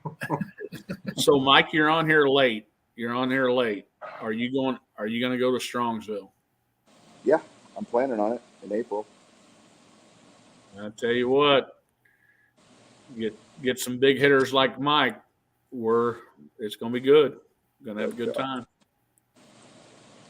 Whatever. Matt's been to my humble house. He's seen it. He's seen the beast. It's not bad. So hey, can I put you on the spot here and ask you why we say don't drop the Jackie? Can you share that? Ooh, I heard this story. I heard this Yes, I secondhand. know this story. Oh my gosh. Yeah, I guess I can tell it. It's been long enough. Thank you. This is awesome, guys. My favorite story. It's better if Caden tells the story, but we'll let Mike tell it. So it was a Dallas show sometime last year in 2022, maybe late 2022. Dave flew in for it. So I guess you could go back and find a Dallas video when Dave was here with Caden. And we went, we got invited by Beckett over to his house. Like, hey, you want to come over and see the collection? Like, who's going to say no to that? So, and I had heard rumors about how just insane his collection is. And it is absolutely bonkers.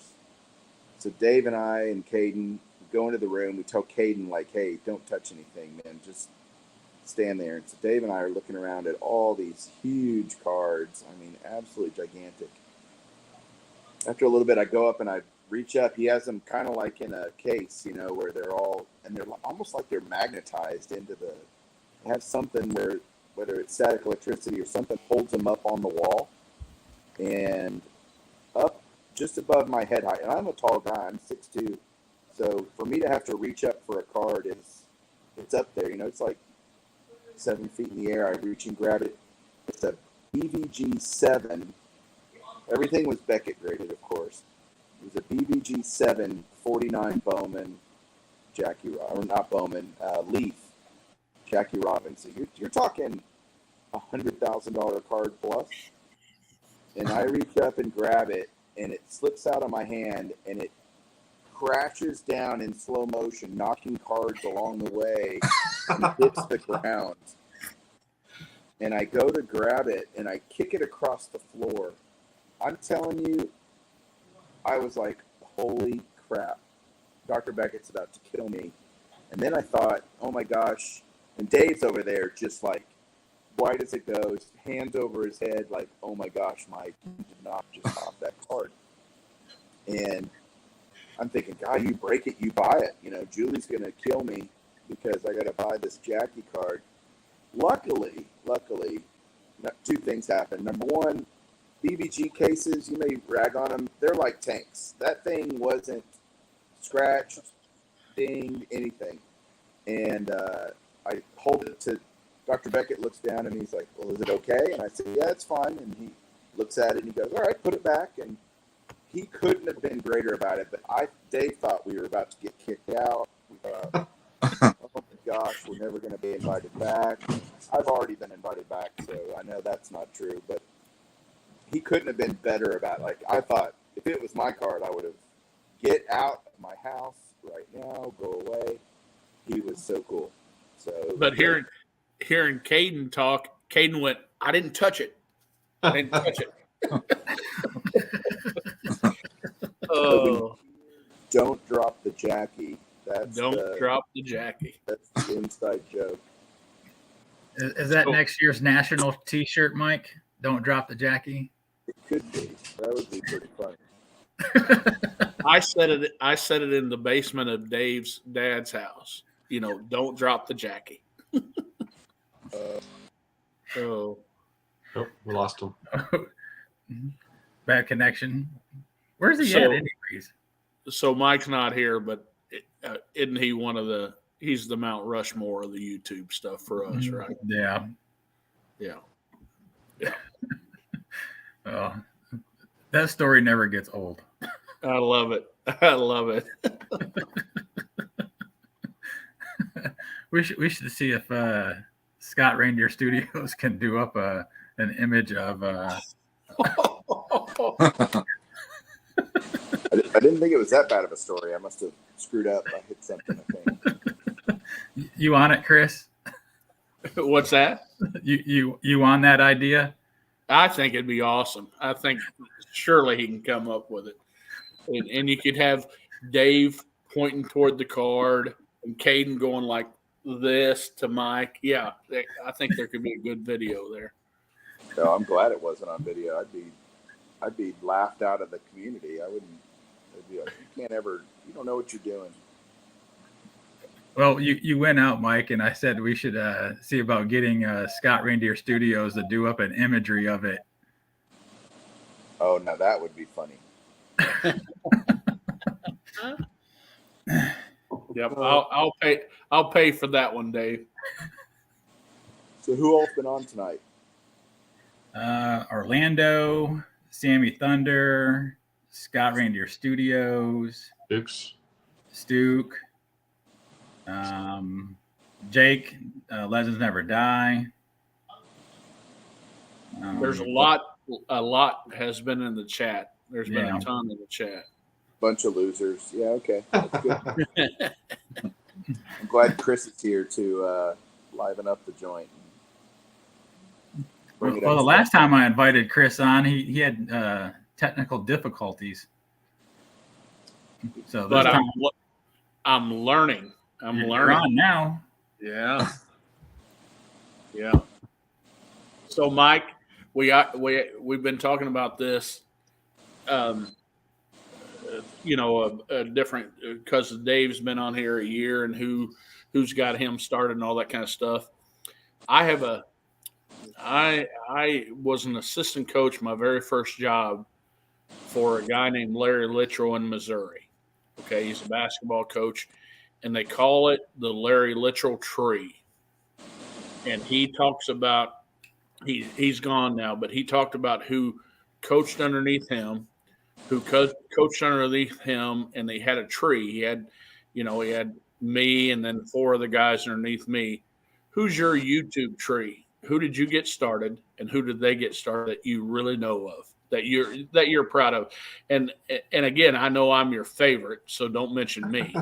But how many guys did you get started? I sent Jason, Mr. Fisherbike, I sent a joke. I said, hey, am I limited on the number of entries I can have in your contest? Because,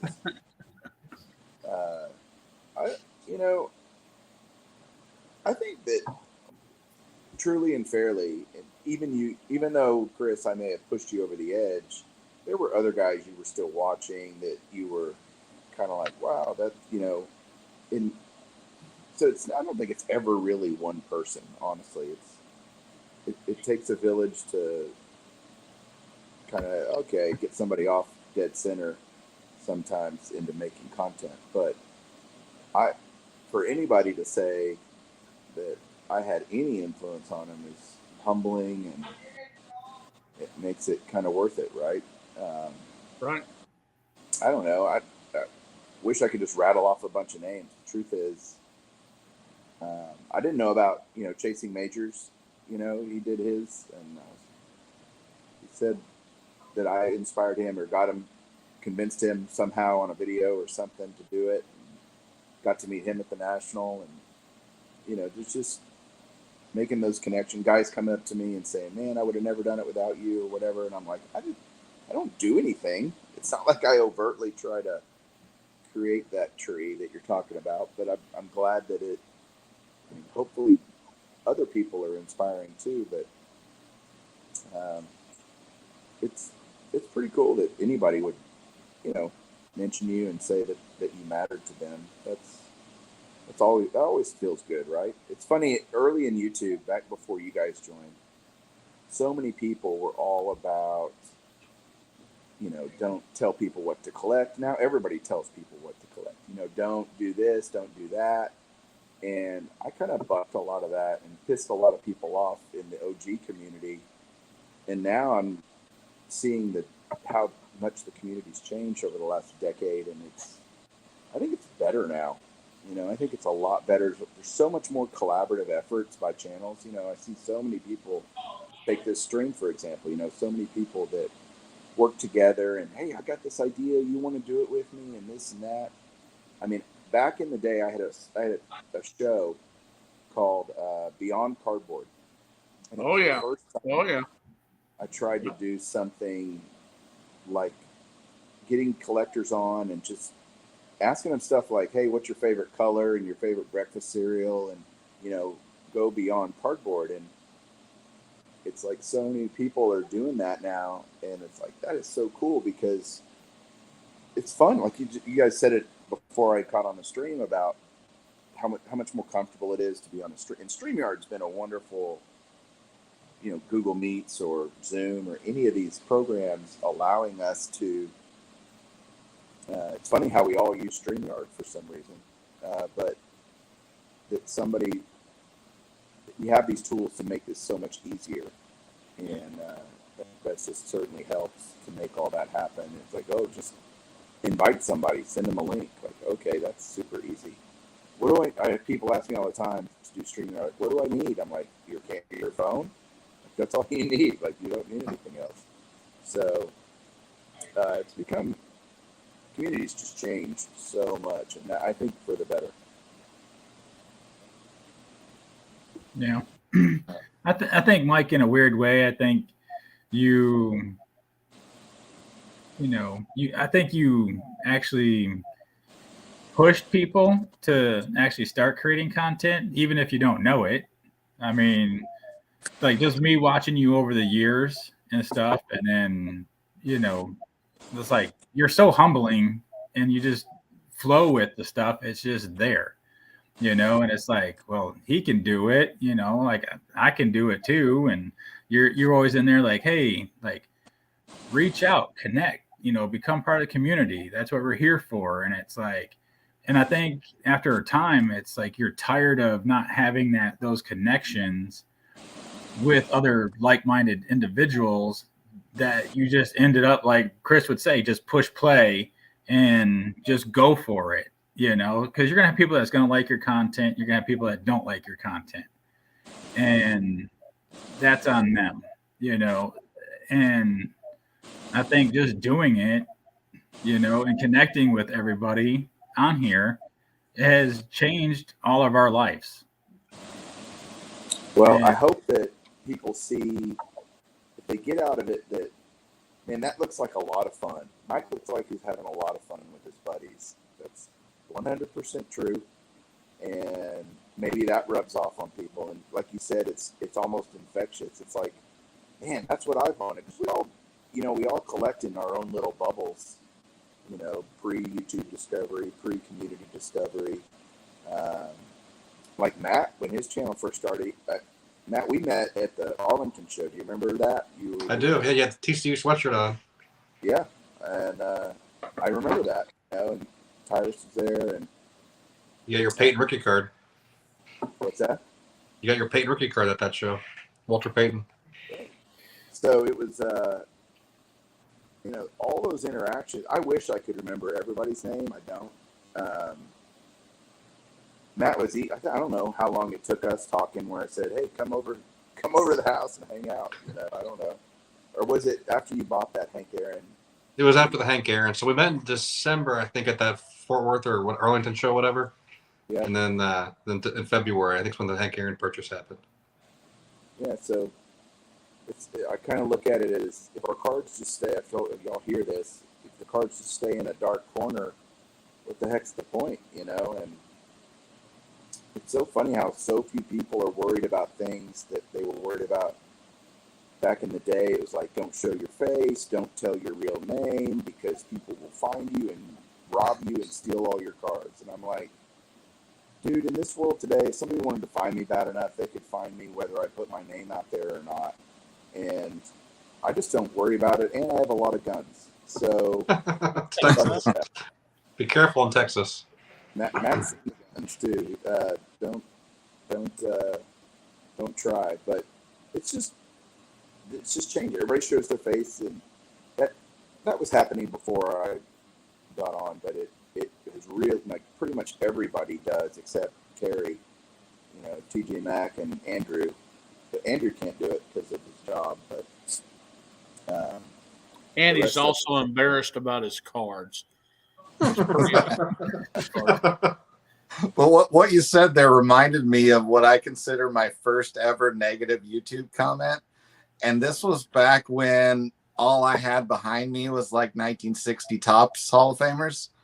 And a guy wrote that, why am I flexing all my stuff? And you must think you're real tough and strapped that you're showing all these things because, some criminal's going to come steal your cards. And yeah, my wife and kids enjoyed the hell out of reading that comment to them. So, but I did want to say to you, Mike, that I don't, really way before I was even at all ready to be on YouTube, when I was still trying to figure out what I wanted to do for collecting, when I was floundering with not liking collecting basketball cards anymore, I have clear memory that my favorite then channels that led me to vintage was you and Paparazzi. So you're welcome. I don't know. Thank you. That's good. That's awesome. So awesome. And I remember, Mike, when I first did my video, when I did my first video, I remember the wise words that you gave to me was, turn your camera around, stupid. And, You had it upright instead of sideways, Snoop. Oh, I know. But again, we were talking before you got on here, and you probably got on here just to suck up some of the glory. But I'm calling Garrett tomorrow and letting him know. But I mean, if there's a Mount Rushmore of getting guys started or encouragement on YouTube doing baseball cards, Mike's on there. He is. We all agree. I mean, I hate giving him all that kind of. Hell, he probably can't fit in that hat that he's wearing to go to bed. But we appreciate it, and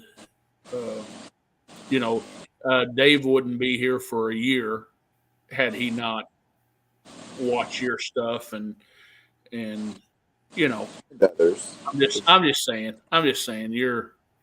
it's hard for me to say because I love you about as much as Scott loves Don. That much. That much. There's no dealing involved. National this year, and Chris, I think you might have been there. Like, you think about take the top. Think in your mind. You and I were Chris. Were like, okay, who has the best collections on YouTube? And we were coming up with this. Yep. And, yep, that's me. Yeah, that you and I were talking about. I'm sorry. And then I think about if we put 10 or 20 of the best collections, it would be literally the best. Like, you get the best guy. We could all name them, right? Yep. Put them all together, and it would be like Nat Turner would be jealous, kind of thing. It would be so amazing, and that's what's so cool is the spectrum of cards that are represented. You had Andrew for pre-war, and everybody. Just that of his collection alone is absolutely jaw-dropping. Y'all mentioned Dave's earlier, right when I got on, talking about the bank vault, and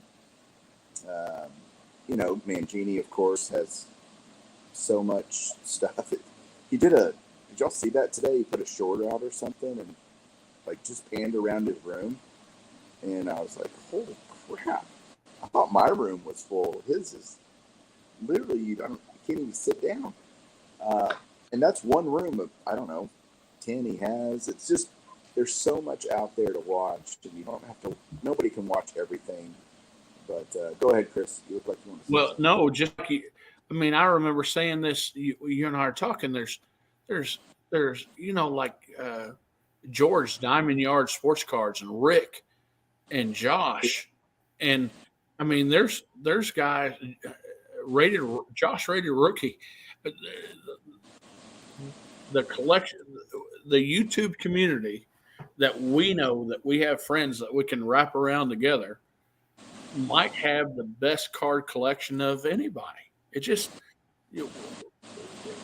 we're, but everybody does stuff different. I mean, if y'all haven't watched Josh's 100 greatest cards of his collection, he does it. A lot of guys do that every year. Josh's it'll make your jaw drop. Yeah. Sneaky good. And I went out to his house February, I guess, when I went to the Burbank show, and stayed with him. And that's the thing, man. Everybody's like so great. Like, oh, you want to stay over? Sure. I'll stay at your house. That's great. It makes it easy. And Andy and I went out there, and even the stuff you don't see that he doesn't show all the time, it's like, holy crap, man. This is ridiculous. It's so cool. But it's humbling. It's humbling too. I mean, you love your collection. Everybody, I mean, you collect. I think you collect what you like, and you have your collection, and then you get to watch somebody like Josh, and he doesn't care. He's not like, oh, you got this, I got this.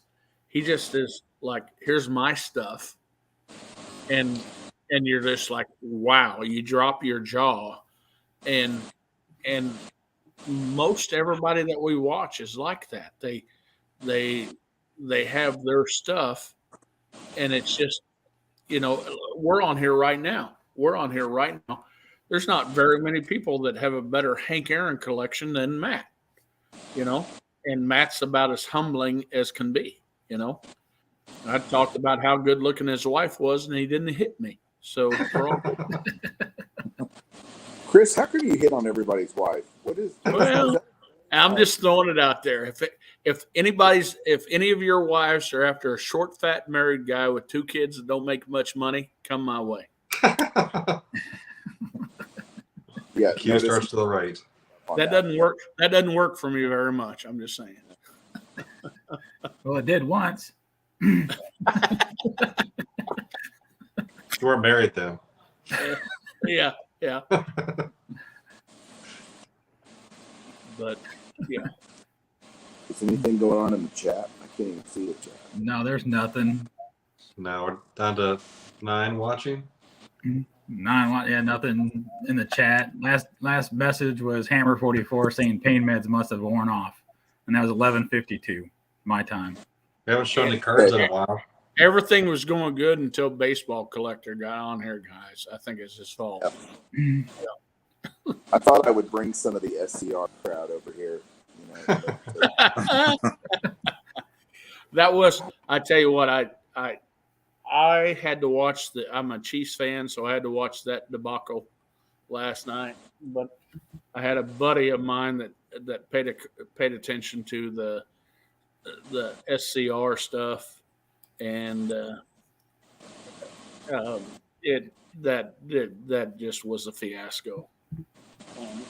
So Mike, I'm glad everything turned out fine. So I didn't see any highlights of their last live stream. They apologized, right? Yeah, sure. Humbling, right? Humble. Yeah. It's all good. Again, it's over for us, but I was going to make a point about something. I was going to change the subject because I'm tired of talking about rock autographs, but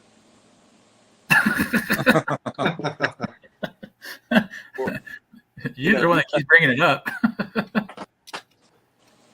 I did bring up SCR. You're right, bringing the SCR crowd in. I did. My bad. Y'all talk amongst yourselves. I'll figure something else. Well, one of the questions that was brought up, Mike, was, you've been on 10 years now and stuff. Like, do you have a favorite video that you've done? Oh, awesome. Yeah. Good question. When on one of the, I don't know what episode it was, the Golden Age of Cardboard, but I got to interview my dad. And that's just one of those, I think it probably has the fewest views of any Golden Age episode, and I don't care because I did it kind of for me to reminisce with my dad about just everything that he's done for me and influenced me and all those different things. So that's probably my favorite. Although Revealing the Beast was one of my favorite videos to do, because I was like, this is going to be different because it's unique, no one's ever done anything, had something like this. And I was really proud of it. We had worked hard and coming up with that thing. And so doing that kind of reveal of here's what the beast is, and that was pretty fun too. But ironically, you know what my most watched YouTube video is on Baseball Collector channel is me talking about selling cards on eBay, how to sell cards on eBay, and I did it like 7 years ago or something stupid, and it gets views every day. It's like my most watched video.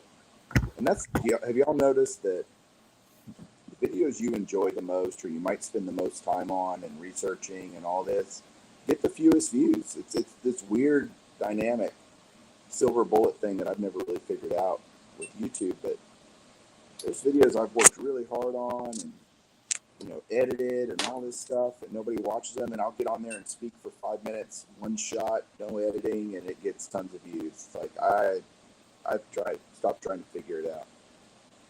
I enjoyed some of your old videos. I call it the 61 Top series, where you didn't wear a hat, Mike. I'm not sure if you remember some of those videos. The 61s? No, just I'm making fun of the fact that you had some hatless videos back in the early years. I did, actually. My beard was not as gray. And I did. I didn't even say yo and hello, which it's funny. You get the catchphrase like Chris talking about, it's just a hobby. Collect what you like. Like, I should do this. Or yeah. For Mangini, yeah. Yeah. Makes those little faces. Yeah. People have run contests before where you have to do a video in someone else's style. And that's always fun to watch other guys try to emulate. I mean, if I did Chris's video, well, I'd have to get uglier. It's hard. And grow muscles. Jeez. Yeah. So, it's fun to have, like, doing everybody's intro. Like, do an intro, or I don't know. Yeah, Mangini did that as one of his video responses. But I tell you what, I text you the other day, just yesterday or the day before. I don't do thumbnail stuff and or clickbait stuff, but my best early response or to a video that I did was blame it on Baseball Collector. And there were a ton of people out there that watched that video, 1,000, 2,000 people watched that video just because I said that. And so this week I did another one, and it just came up, it was a video response. The Fisher bike one. Yeah, about who got you started and who maybe have you influenced. And so I was able to put another. I text Mike and I said, "Oh, this is clickbait for me or something." I forget what I put, but I put, "You can blame this on Baseball Collector." I don't know. I have 700, 800 viewers right now on a video that should probably have 200, but it's just people want to see that whatever the failure is, But Rip the dick. That's what they want to see. Yeah. Well, I'm fascinated by the fact that talking about the rookie card thing makes my videos explode. Because, my first video that, went way beyond my subscriber count was 3K with the one where I said I'm not going to collect rookie cards. And then I did it kind of almost as an experiment with the more recent one, but I was inspired after talking to Mike about the very subject. And, that one didn't quite make it, but it's now my number 2 video is that I don't collect rookie cards. So Well, John, you'll be happy to know my next Golden Age is, I did it with Greg, Midlife Cards, and we did the 20, because he did a video after we had recorded, but he wouldn't have seen it because it hadn't been released, but he did the top 20 non-rookie cards of the 60s. I don't know if y'all saw that. It was really good, and so he and I did, for Golden Age, top 20 non-rookie cards for the 50s. So we're pushing that narrative of non-rookie cards, John, just for you, man. Oh, thanks. Oh man. I hope there's 7 people that watch that video. Well, there's 8 people in the chat right now still watching this. They'll probably go watch it. So They are waiting. The 8 people that are watching this are waiting for Mike to screw up on something. So they On that can, note, I'm gonna go to bed. yeah, they're waiting. You know, it's funny. I shot a video today and I didn't even release it because I needed to vent a little bit, and it wasn't even about. It was about unauthenticated autographs, and just because I got lambasted. You know, I pulled or JT found a Satchel Paige Steel postcard, right? And it was Right. fake. Oh yeah. It's totally fake. But I was so excited for about a second because that would have been a $10,000 plus autograph, and it wasn't. But this guy, some guy who has 70 subs, did a video about it, just saying how terrible. Because I mentioned I'm going to keep it just as kind of a novelty, you know, and he just lambasted me for saying that it should be destroyed. And so I did a reaction video to his. And then I thought, you know, why am I going to give this guy any props at all or any Don't breathe air on the fire. Oh yeah, that just gives that guy a ton of views if you mention him. Yeah, when he's being negative. So. Oh wait, that worked for me. So don't tell Mike not to give a guy a lot of views. So. Well, it is. Sometimes it's good to shoot a video and then just let it simmer. You know what I mean? And so I'm not going to release it. I may send it to Chris privately. He can laugh at it. That's it. Yep. I will buy that. I will buy that Satch fake auto. I mean, that's awesome. No, I want to keep it. I have so many fake autos in my collection. Like all the stuff that gets sent off that comes back in 4, which is, you know, questionable authenticity from PSA. I keep all those because I like to know. I like to have exemplars of all that stuff, and it's also good, like, reminder, like, hey, everybody gets duped, you know, as much as we want to say we know and all that BS. Dude, I can get fooled too. So can everybody. Sure.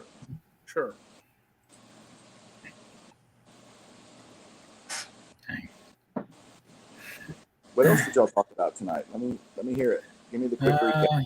Go watch the 3-hour live. Tons of exhibit cards. Man, I'm trying to think.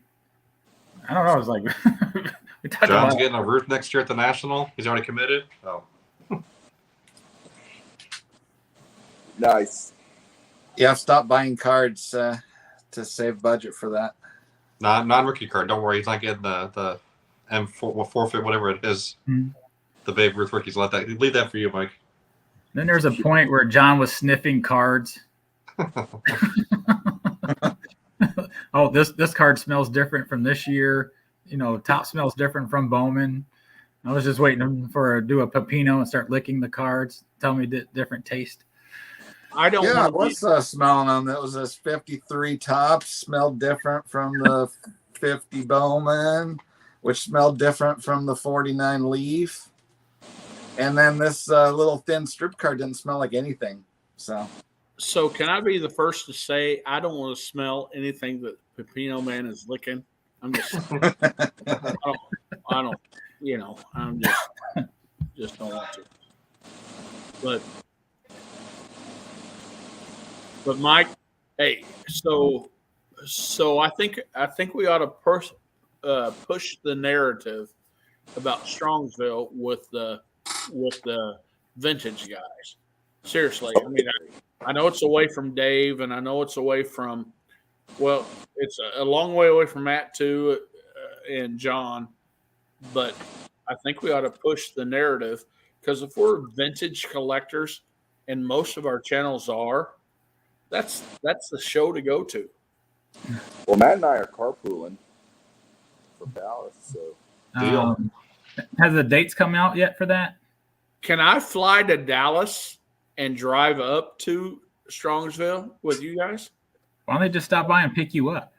They should, but they never said that. Apparently, they're going together. So this is wrong. This is wrong. We're gonna right the wrong. I'll fly up there. We're actually trying to. We got some collections in Ohio that we're going to go look at, and I'm trying to get Ty and Matt to do it in April. So it makes it just we try to knock out a bunch of stuff at the same time because of scheduling. Very cool. Very cool. Yes, I think that's a good idea, Chris. That's the first. Don't record this, Dave, because I don't want that out there. Well, it's already there. Don't archive this video. Delete it right after we're done. But I'm gonna do one about going to Strongsville. You just get on and say you can go the other way and say don't go to Strongsville. I don't care. You know. Yeah, I'll support you. I think that's a good idea. Okay, so we're this is Dave's 1 year kind of thing, his anniversary. Mike, the first year you did YouTube, who was your number one channel you watched, and who was your best friend on YouTube? There's a great question right there. My first friend ever on YouTube was Ray from Philly, and we had a lot in we still do have a lot in common in how we collect, and it's kind of weird. I called it like he was the first guy I ever talked to, beyond just commenting on a video. And Julie comes in and she's like, "Who are you talking to?" And I'm like, "I'm talking to Ray." And she's like, "Is he a serial killer?" And I said, "No, he's not a serial killer. He's just a dude that likes cards like me." And so this was Ray. This was years and years and years ago. And he was my first friend. I watched Mike O and Musker Griff and lots of channels that if I named them now, y'all would be like, "Who the heck is that?" Because so many channels come and go, and there's guys that I wish there's guys in the YouTube Hall of Fame that don't make videos anymore. I mean, have y'all ever seen a Joey Brings It video or a Giuseppe One video, or you hear these names that Jake may rattle off when he's talking about the Hall of Fame. You're like, I've never heard of that person. It's just, it changes a lot.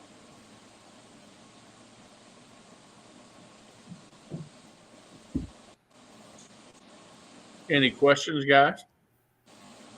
I was going to ask you one, Chris. You're doing the 300 player or the top 300 cards. Is there a reason why you don't put your stuff in PSA registry?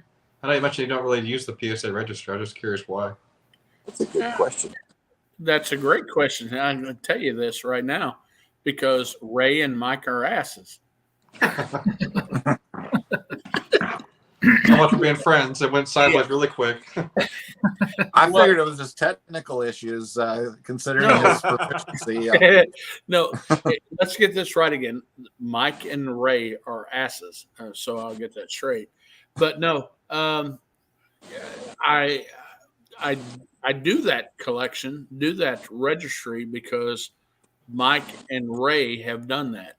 And it's really cool. It's awesome that it's Mike Payne's book of the 300 great cards by him, but I just use the PSA registry as a guide, and I don't care how my cards are graded.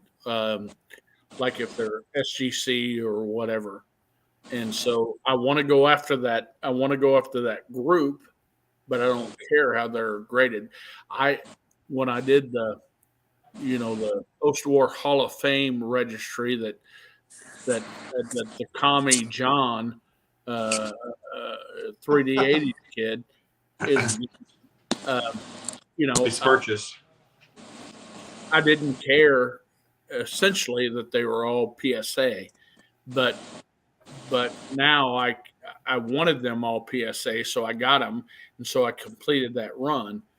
But it's funny that Ray and Mike Mike got me into the 300 rate cards because I really don't care if those are all PSA.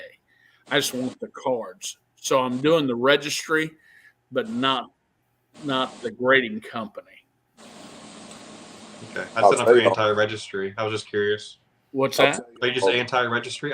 You said you bought all the post-war and PSA now, right? So are you going to register those or no? No, I don't care. I don't care. I'm glad I have them.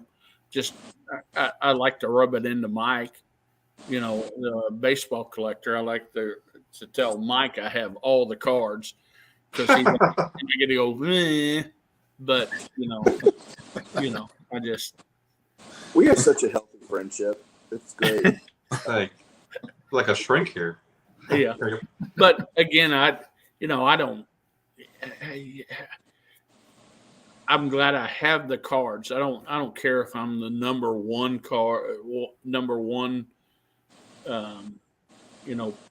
registered guy or number two. And I have a buddy that Brent Cooper that we talked about earlier before we got on here. He's the number one Patrick Mahomes collector. He's the number one Patrick Mahomes multi-collector. He's the number two Swift Meats guy. He's the number two 60-30 Fleer guy. And I get it. That's awesome. That's awesome.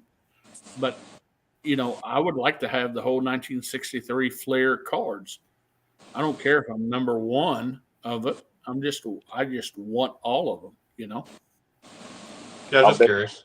I'll bet you guys that within 6 months, SGC comes out with their registry, and it is going to be a total game changer for them.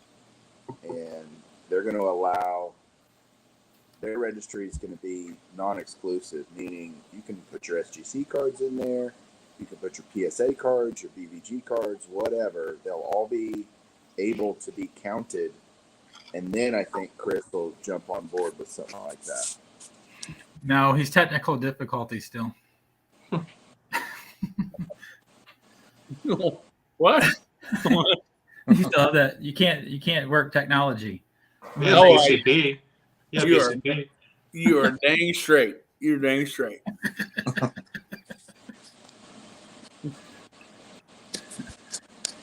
So Matt, are you on the set registry for Hank Aaron? I am. I think I sent you that message that one day, right? When I was passing you by. Right, you passed me. No, actually, you didn't. You know who sent it to me was Theo. Okay. He sent me a screenshot. No, I think I sent it to you when I was right below you, and I said I was like surrounded by greatness, right? When I hadn't passed you yet. Okay, that's right. Theo did. So let's do a show of the Hank Aaron stuff, and I want to be on there too. Sounds good. To do because Mike has all that stuff, and you have all that stuff, and I might have some stuff. I'll be like Jake. There you go. Other than that, 60 tops, and then I'm done. Nice CSG. Is that CSG or SGC? Did you cross that? This is the one I got from you, Matt, in one of your VRs. There you go. Yeah. Hey, so Dave, Jake can't be part of whatever Mike and I do because you got to be this tall to be able to be to ride the ride. Yeah, and Jake's not this tall to ride the ride. I'm just saying. Then Dylan can't do anything with us ever. I was thinking the same thing. Tyrus can. He's tall enough. Well, I think I've got Dylan almost convinced to send me some rookie cards so that I will start liking them. Master plan's coming to fruition. Sure. Hey, Matt, I don't know if I missed it, but what was Tyrus's overall just experience at the National? What did he, Good question. Yeah, no, I mean, I think at first he was really overwhelmed, just like I was, right? Because we've been to the Dallas Card Show, but it's like another whole level, as you know, right? So, but I think he had a great time. I think he was just, we knew we were going to get that one big Ty Cobb card, so I think he was a little disappointed we didn't get a bunch of cards, which I know sounds terrible to say out loud, right? Because he got that awesome card, right? But apart from that, because I usually the Dallas Card Show will buy a bunch of smaller stuff too, right? But I mean, he had a great time, right? I think having that kids, I know you were some people were kind of annoyed by probably the kids stuff, like the CGC or whatever. But I think it was great for him to get a break and be a kid a little bit too. Mm-hmm. So I know he had fun. Obviously hanging out with Dave's son Grayson, which was good. So I think just like us, they made friends with other kids, right? So I think it was just a really good time. I think they got to see a little glimpse into what the rest of their life looked like. We're gonna be dragging them every year, whether he wants to go or not, probably, right? But I know he's already looking forward to Cleveland. Like we booked our trip before we even went to Chicago for Airbnb for next year, right? So he had a great time. And we're already going to the Dallas Card Show again tomorrow. I know you won't be there, but when we go to every show, right? So everyone we can, and we're gonna go to Strongsville in April. So we're trying to go to Houston in February. Have you ever been to that show? The one in once a year show down at TriStar? No, but I might. It's funny. I can't go to. I wish I could go to every show, but it's I can't afford to. Yeah, no, I'm trying to squeeze in a few next year. I thought about doing one a month. There's because January would be Dallas, and February Houston, and then I want to say March is the Nashville show, and then April Strongsville, and then May is Pittsburgh, and then maybe take June off. We'll see. I'm gonna try to see if I can do some travel next year. A little bit of Ryan breakout cards, but smaller scale, one show a month, not every week. I love it. I wish I'm glad we have the Dallas show, because it's every couple months. Yep. I think we're setting up at the November show. I've got a lot of cards from Dave's basement to sell, so I think we're going to have some tables there at the November show. When's Palmer going to start selling those beasts to folks like myself? It's funny. Once we making the new cases that we did for comics, I think we realized, holy crap, this is, it took us a long time to do those just because of scheduling and stuff. But it was, I think he went, I don't know, because think about it, Matt. It was $2,000 just for the wood. Oh yeah. And I started doing the math with him, okay, let's say it costs $2,000 for the wood, for the materials. Then you got to consider sandpaper and varnish and add up all the just stuff that you need to make it consumables, right? All the consumables plus your fixed equipment. It's going to have to be replaced every few years, right? Exactly. And labor. Let's just say it didn't leave a lot of margin, or that he would have to price them so much that the market would be relatively small. So it's not off the table, but I think he's kind of let me save up some money so I can afford to do this, Yeah. No, it makes sense. I was thinking they'd be every bit of $10,000 at least, right? But I have no idea. Yeah, I mean, a beast type thing. I had offers for $10,000 for it once I came out with it, and I turned them all down.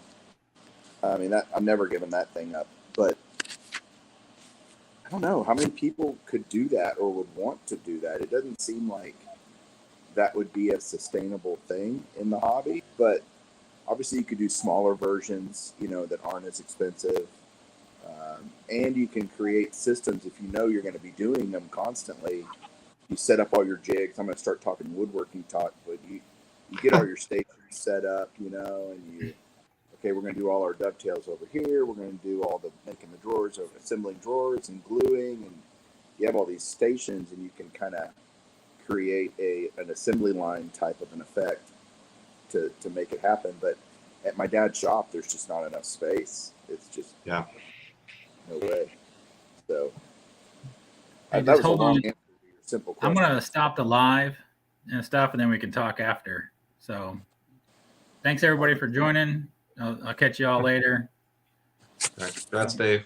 Thanks. Hey, wait, Oh, Dave. I'm stopping the live. We can still talk after.